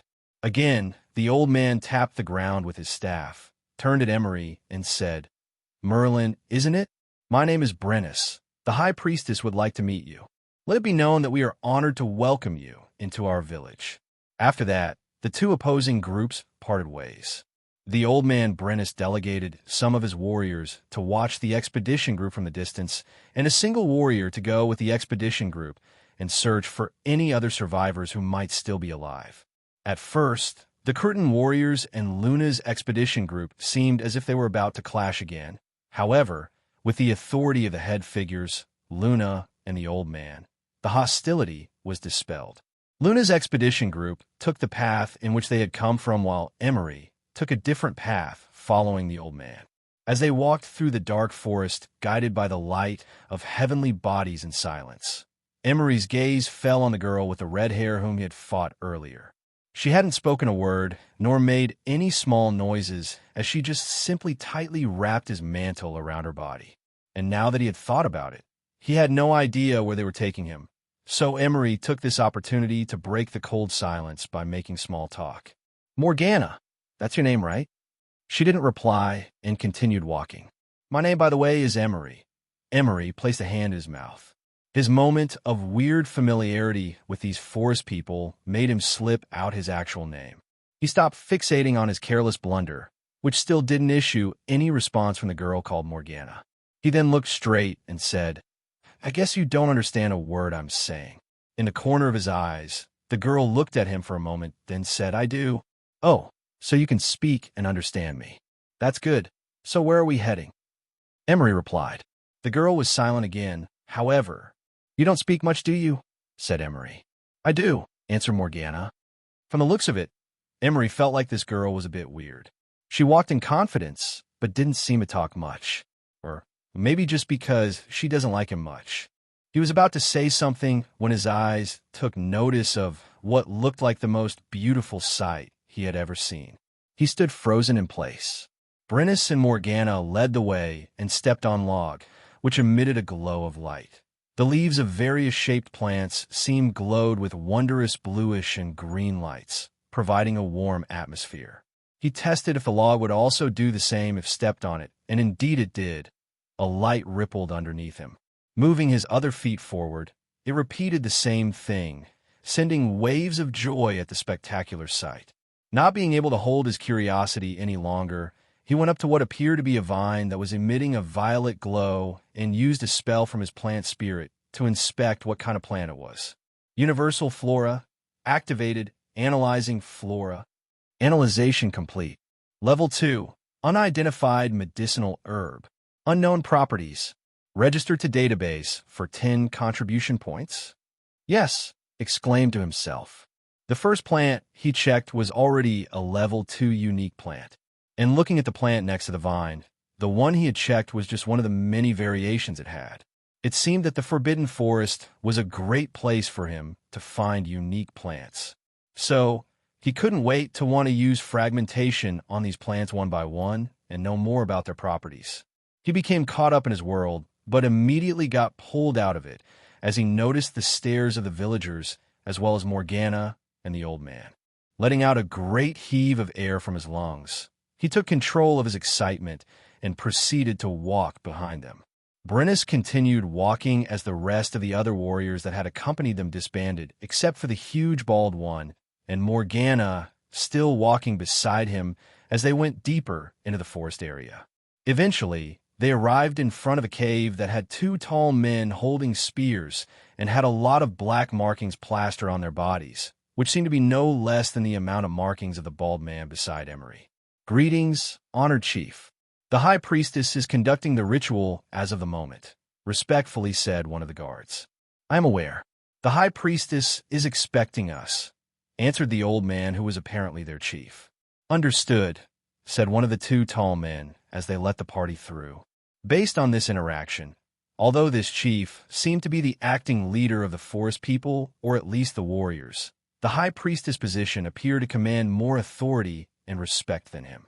And before they went in, Old Man Brennus asked Emery to leave his weapon as they were about to enter a sacred place. The bald one had already handed over his weapon, so Emery didn't have an issue in doing the same. The cave was also filled with glowing mushrooms and moss, and Emery noticed that it was a bit damp. The tunnel wasn't long as well, and when they neared the exit, Emery noticed the interior of the upcoming chamber was lit with a bright light, and a faint singing entered his ears.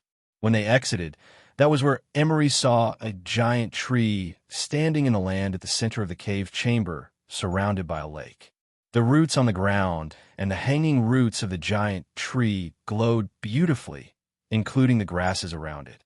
There were a couple of root-like bridges on top of the lake, and beneath the towering tree were dozens of women sitting in a circle formation, touching the backs of each one with one hand as they sang in uniform.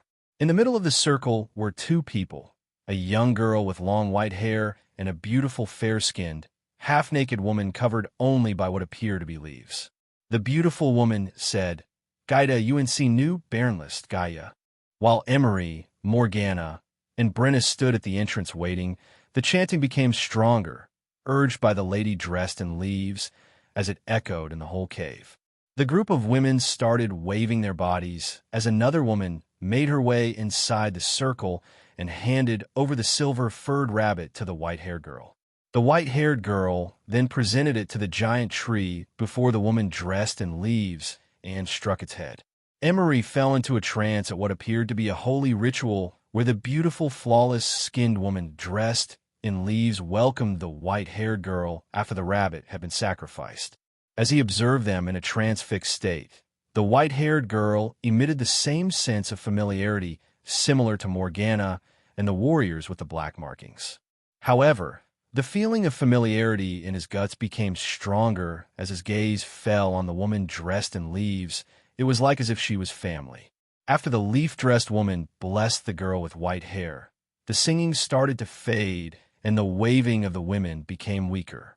Soon enough, everything came to a stop and all the women who were sitting stood and exited the tunnel in silence, leaving only the woman dressed in leaves and the girl with white hair before the giant tree. Once there were only the 5 of them left inside the cave's chamber, the white-haired girl stood, walked barefooted on the root bridge, and hugged Morgana with a slight jump. Brennus, the old man, took one step forward, bowed and said with a solemn voice, "High Priestess, I have brought the young man you have requested." This was the biggest question Emery had in mind. Why was he singled out in the earlier encounter, and what was this feeling of connection between him and the people living here, especially from the woman sitting beneath the giant tree? She then opened her eyes and looked directly at him. A warm and gentle whisper reverberated in his head. It said, "I've been waiting for you. Come here." It looked like he wasn't the only one whom she had asked to come closer. Morgana, the white-haired girl, and Brennus bowed at the same time as they crossed the root bridge, in order with Emery being the last person to step on the root bridge. As he walked on it, he couldn't help but wonder if she could also speak to the black dragon, read his thoughts, or knew the existence of the black dragon inside him. Still, Kilgraga hadn't spoken, so was probably asleep again. The ground trembled and the lake's water rippled. A huge shadow peeked behind the tree and revealed itself. As big as a house, a brown bear with countless green spikes on its back took a seat beside the high priestess. No longer speaking to his mind, her lips moved as she said, "Let me introduce you to Artio, the guardian of Gaia." The bear roared, making Morgana, the white-haired girl, and Brennus simultaneously kneel. Emery was also affected by the enormous pressure the gigantic bear had conveyed through its deafening roar. However, he kept his head straight and stood his ground, barely standing however. He wasn't about to just kneel because something powerful had put pressure on him. No. Contrary to his expectations, though, Nimue let out a smile, not a bit offended, while the bear quietly stayed still beside her. She said, "I am sure you have many questions, Emery." "Yes, High Priestess. The first question I have in my mind is how do you know my name?" asked Emery, still shaking on his legs. "You were mentioned to me by your mother, Vivian. In fact, she was a priestess and my niece. However, she had fallen in love with a warrior from the world outside. It was regretful that we have lost her, but destiny had allowed it to happen. Hence, it is what it is," answered Nimue with no hint of hatred or anger in her voice. Emery had put the pieces together that his mother was similar to Morgana and he was related to them in some way, or something. He had deduced that from the information whenever he transformed, just like how the symbol on his hand had identified Morgana to be a fey creature. However, this confirmation only showed how much he didn't know about his own lineage. More questions started popping in his head as he wanted to know more about himself and his mother, but he didn't know where to start. Starting to get confused on what questions he should be asking, he went back to one of the earlier questions he had. Emery said, "Then what am I?" Nimue stayed silent for a while before answering. "That is what interests me too, Emery. I have witnessed many of my male clan members be born with the same power of the females, the power of transforming oneself into our ancestors' image in my time. However, the power was too strong for the males to handle, so they were not able to live past 15 years of age because their bodies started deteriorating from such a young age. Unfortunately, it was the same situation for the male-borns when my sisters copulated with the locals of the forest. Fortunately, in our desperate times, we were able to find a way and turn the blood of our ancestors into the black markings in a male's body, such as the one from Chief Brennus. I wonder what makes you special." Nimue then waved her hand, creating green blobs of light, hovering around Emery.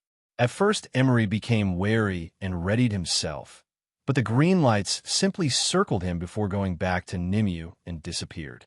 There's something inside you, but I can't tell what it is. That must be your good fortune as to why you were able to activate our ancestral power and live past 15 years. I'd very much like to know what it is, but Gaia asked me not to pry further," said Nimue. Luckily, she had misinterpreted it. Indeed, the spatial space of cows and the black dragon, Kilgraga, were inside him, and she was talking about them. However, Emery knew his first good fortune came from the Magus Academy. Nevertheless, it was better for the High Priestess to misinterpret it since he wasn't allowed to speak of the Academy anyway. "Come closer," said Nimue. Emery had no reason to reject, so he did. She gave him a lovingly stare and said, "You look like your mother." Nimue then touched Emery's shoulder that had the missing arm and chanted. A warm sensation filled his right shoulder before it vibrated, and out came a root like from the tip of the scar. It grew and grew until it was at the same length of his other arm, before finally twisting itself and forming a hand. For a moment, it was still the color of wood, but when he moved it, it turned to his skin's color, and when he moved it, it felt like he hadn't lost his arm. "Think of it as your coming home present," said Nimue, smiling. Emery waved it around with his eyes beaming. He was so grateful to her that he gave her a bow and said, "Thank you very much, High Priestess." Nimue chuckled. "I'm sure you still have other questions, so feel free to ask and stay with us for as long as you like." Still not raising his head, once again he exclaimed, "Your generosity is truly appreciated." After that, Nimue mentioned she needed to rest so Emery and the others left the cave. Brennus, the chief of the village, guided him to a tent near his personal tent and left not long after. When Emery lay down on his bed, made out of wood, Kilgraga finally spoke. I didn't expect there would be a magus in this world. You sure kept quiet earlier, huh? Emery replied. That's because I'm considering whether to show myself or not, retorted the black dragon. Yeah, even when she spoke in my mind, you didn't speak. Were you able to hear her? Emery asked, sitting up his bed. I heard her. I'm not talking about that chick. I was referring to the tree behind her. She called the tree Gaia. It's only faint, but I can feel that Gaia is as strong as cows, so imagine my surprise. Anyway, this is a wonderful discovery. As for the place of power, I can say with certainty it's not in this place, since the one here is already occupied. But there should be one more nearby, east of here, said Kilgraga. Okay, I'll see you tomorrow. For now, I need to get some sleep, answered Emery. New places, new plants, new people. He couldn't wait to explore more once he had awoken for the next day. After an hour of practice, he realized he could use both left and right arms with the same level of expertise. An idea then came up in his mind. What if he used 2 swords on both arms? Would that be a good idea? He had never heard of any knights or any warriors using 2 swords. Doing so might be good. Hence, he decided to check that out once he returned to the Magus Academy. Finishing his practice, a red-haired girl approached him from the front. It was Morgana, the person whom he had fought last night in the form of a wolf. Emery laid down the long twig beside his tent and said, Good morning, Morgana, right? She was silent again and only gave a gesture to follow her, making him think she was still mad for losing to him last night. No matter, Emery followed her as requested and arrived at the largest tent he had seen in this village so far. Morgana walked straight to the large table that at least 10 people could dine on. Seat, said Morgana, watching him. As Emery stood confused in the entrance, a girl with brown hair tied into 2 halves approached the table, looked at him from top to toe, and said to Morgana, Is that him? Morgana nodded. The girl with the brown hair then walked up to Emery and said, Hello, my name is Tyra, the eldest of my sisters. I'm glad you could join us for breakfast.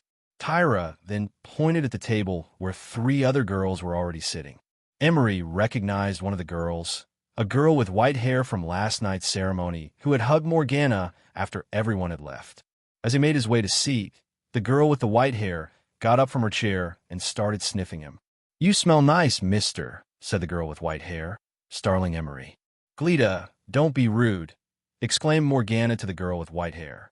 She then turned to Emery and said, Please don't mind her. She then gestured to the 2 other girls seated and said, These are Lilith and Lilith. They're twins. Emery was quite surprised that Morgana was taking the initiative to talk.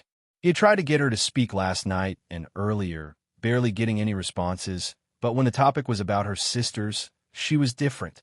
Go ahead and take a seat. I'll serve breakfast in a bit, said Tyra, walking away. Don't flatter yourself. They're curious about you. After all, you're the first male able to transform, said Morgana with her arms crossed. Wait, so all of you can? Emery said with eyes widened in disbelief. Brother Emery, can you show us your transformation? Exclaimed Glita, her hands clasped together. Who are you calling, brother? Said Morgana. She had her brows furrowed. Well, the Lady of the Lake told us we are sort of related. I hope I haven't offended Brother Emery, have I? Glita answered, looking at Emery with a worried expression. Emery shook his head and said, Okay, later I'll show you. Tyra set down the food on the table. There were mostly cooked meat, and some were boiled vegetables. The rest of the young girls started eating with their bare hands, making Emery feel awkward. Then he realized, although it was a bit late, that there weren't any utensils. It'd be weird now to ask for any of the sort since they probably didn't have any specialized craftsmen or it wasn't at the top of the list of priorities. Anyway, Emery decided to try with bare hands, and as he ate, he wasn't sure if it was him or the people chatting beside him happily or eating with just hands made the food exceptionally tasty despite the meal looking so plain and simple. Truth to be told, he wasn't feeling hungry this morning because as his spirit force and battle power increased, it made him less dependent on resting and eating. He was getting a bit of sustenance from the elements, albeit minute. But of course there were multitude other reasons why a person would eat food other than filling the stomach. Glita suddenly said, "Brother Emery, do you like the food? Sister Tyra is our best cook here. Don't you think she's the best candidate as a mate?" Emery nodded. He said, "Indeed her food is great weight." "Did you say mate?" "Glita, you are not supposed to say that," said Tyra, her cheeks turning as red as the meat. Glita, however, ignored her older sister's remark and continued, "Brother Emery, what are you looking for in a mate?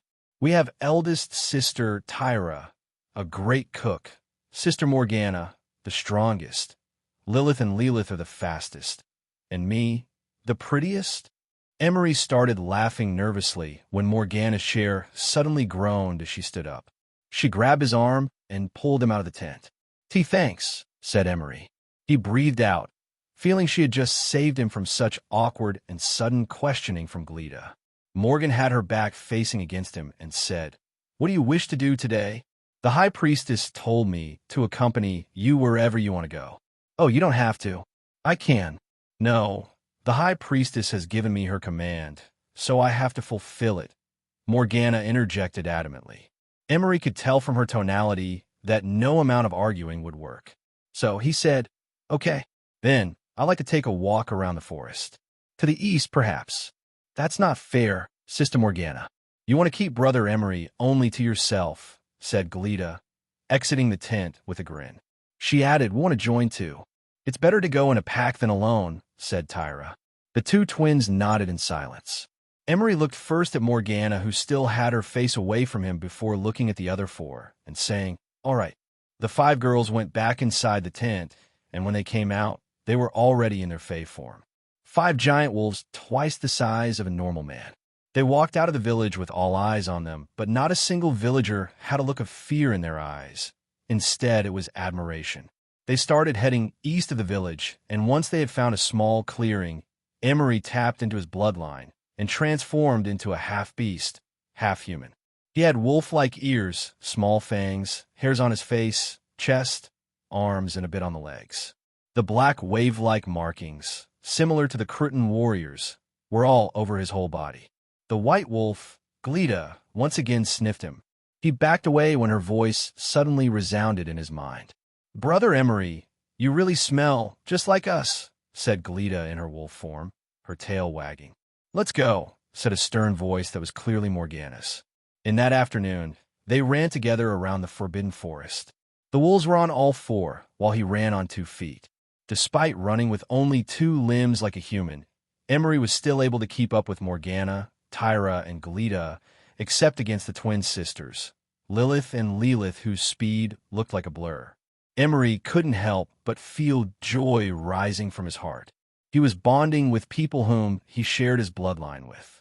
And as more time passed, the sense of being able to feel their presence, even when they were far away and spoke telepathically, grew stronger.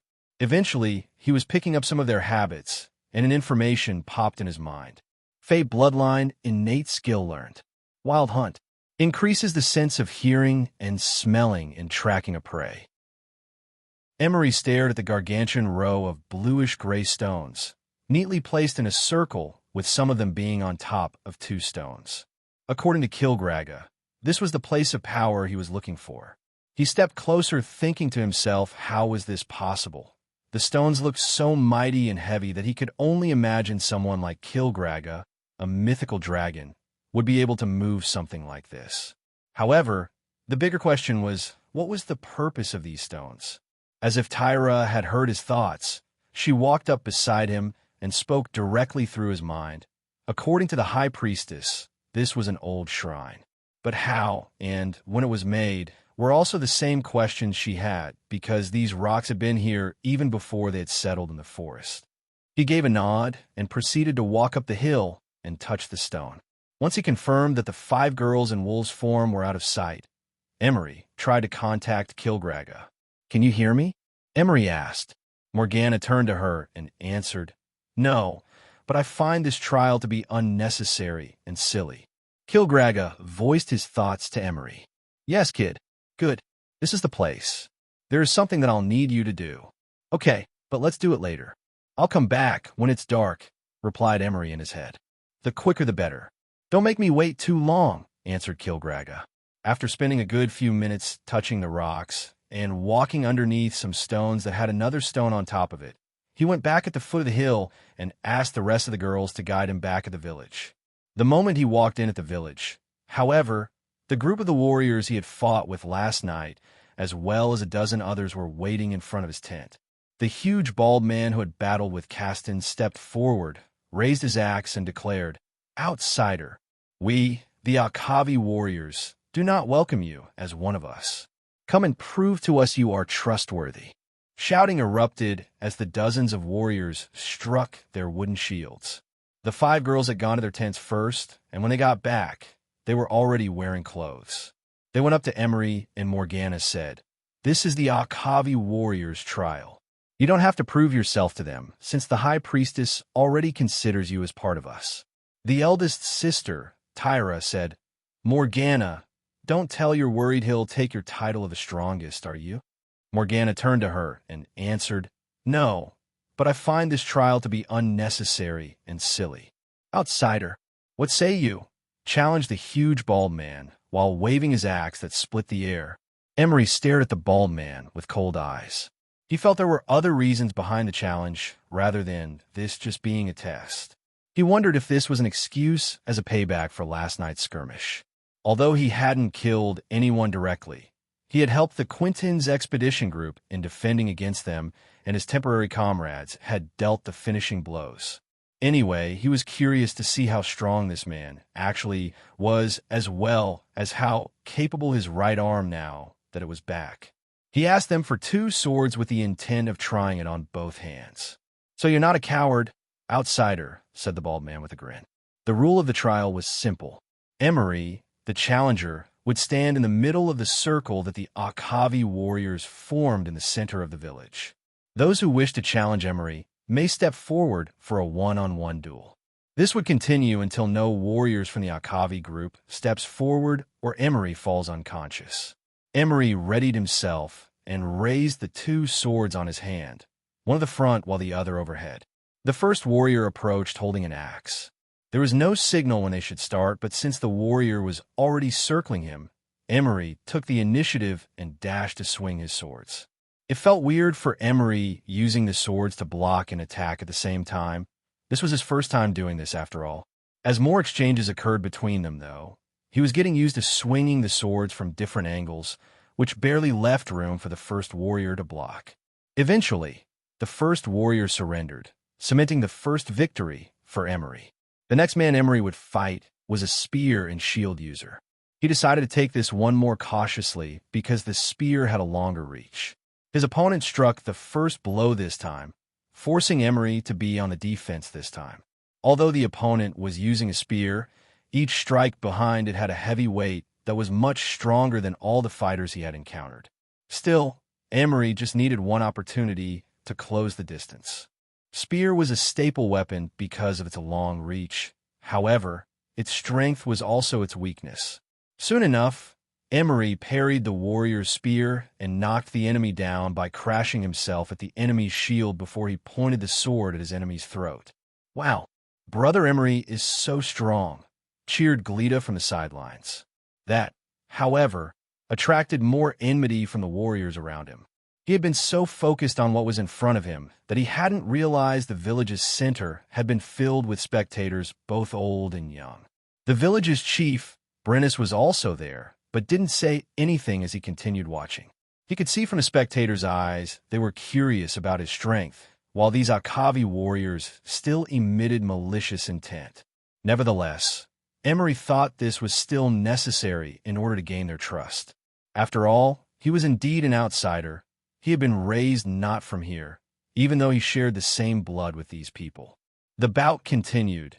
Emery defeated the 3rd, the 4th, and after he defeated the 5th warrior, his arms were starting to stiffen. Before she was able to complete her sentence, Emery patted her on the shoulder and said, "I'm still okay. Did you hear that? The outsider says he's still fine. Let's continue," declared Cavi, the huge bald man.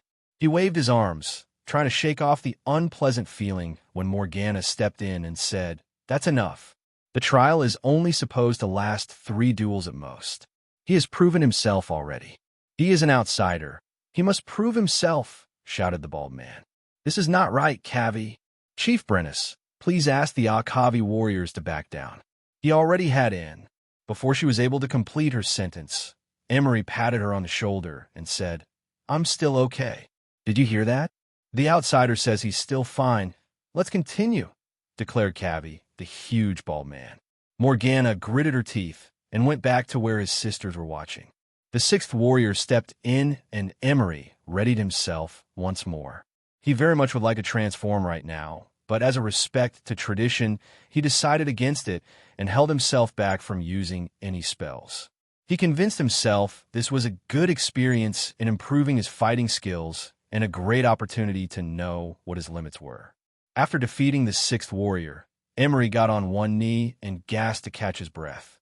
Some of his sweat was burning his eyes, and he felt like hot air was exiting all over his body. This was probably his limit, he believed, but he had to make for one more push. He raised his head and sword and pointed it at the person named Cavi. But to his surprise, the bald man simply grinned and sent another of his allies to fight him. The 7th warrior charged and attacked relentlessly without giving Emery a moment of rest. It was a one-sided bout. Fortunately, Emery still managed to find a weakness at the 7th warrior's attack pattern, and he exploited it.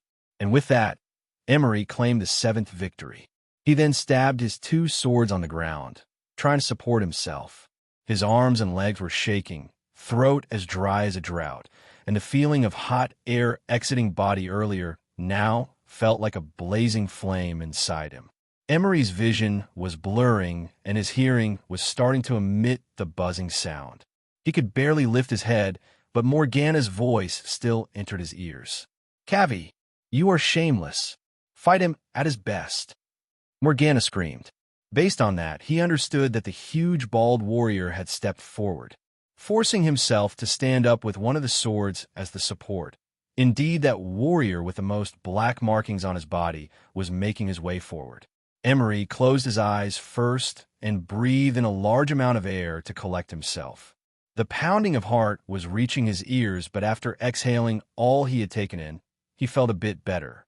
Readying himself for his last fight, he grabbed the 2 swords and waited for Cavi to come closer. More chapters coming. Thank you for your patience. This ability was shared among the pack, which strengthened the success rate whenever they hunted. It could be used when alone or in a pack. They went further east of the Forbidden Forest until they finally stopped before a hill where there were gigantic stones arranged in a circle on the ground. Some of the stones were on top of 2 stones, making Emery wonder how could such a thing have been built. And it was at that moment when Kilgragua's voice sounded in his mind. "This is the place, kid.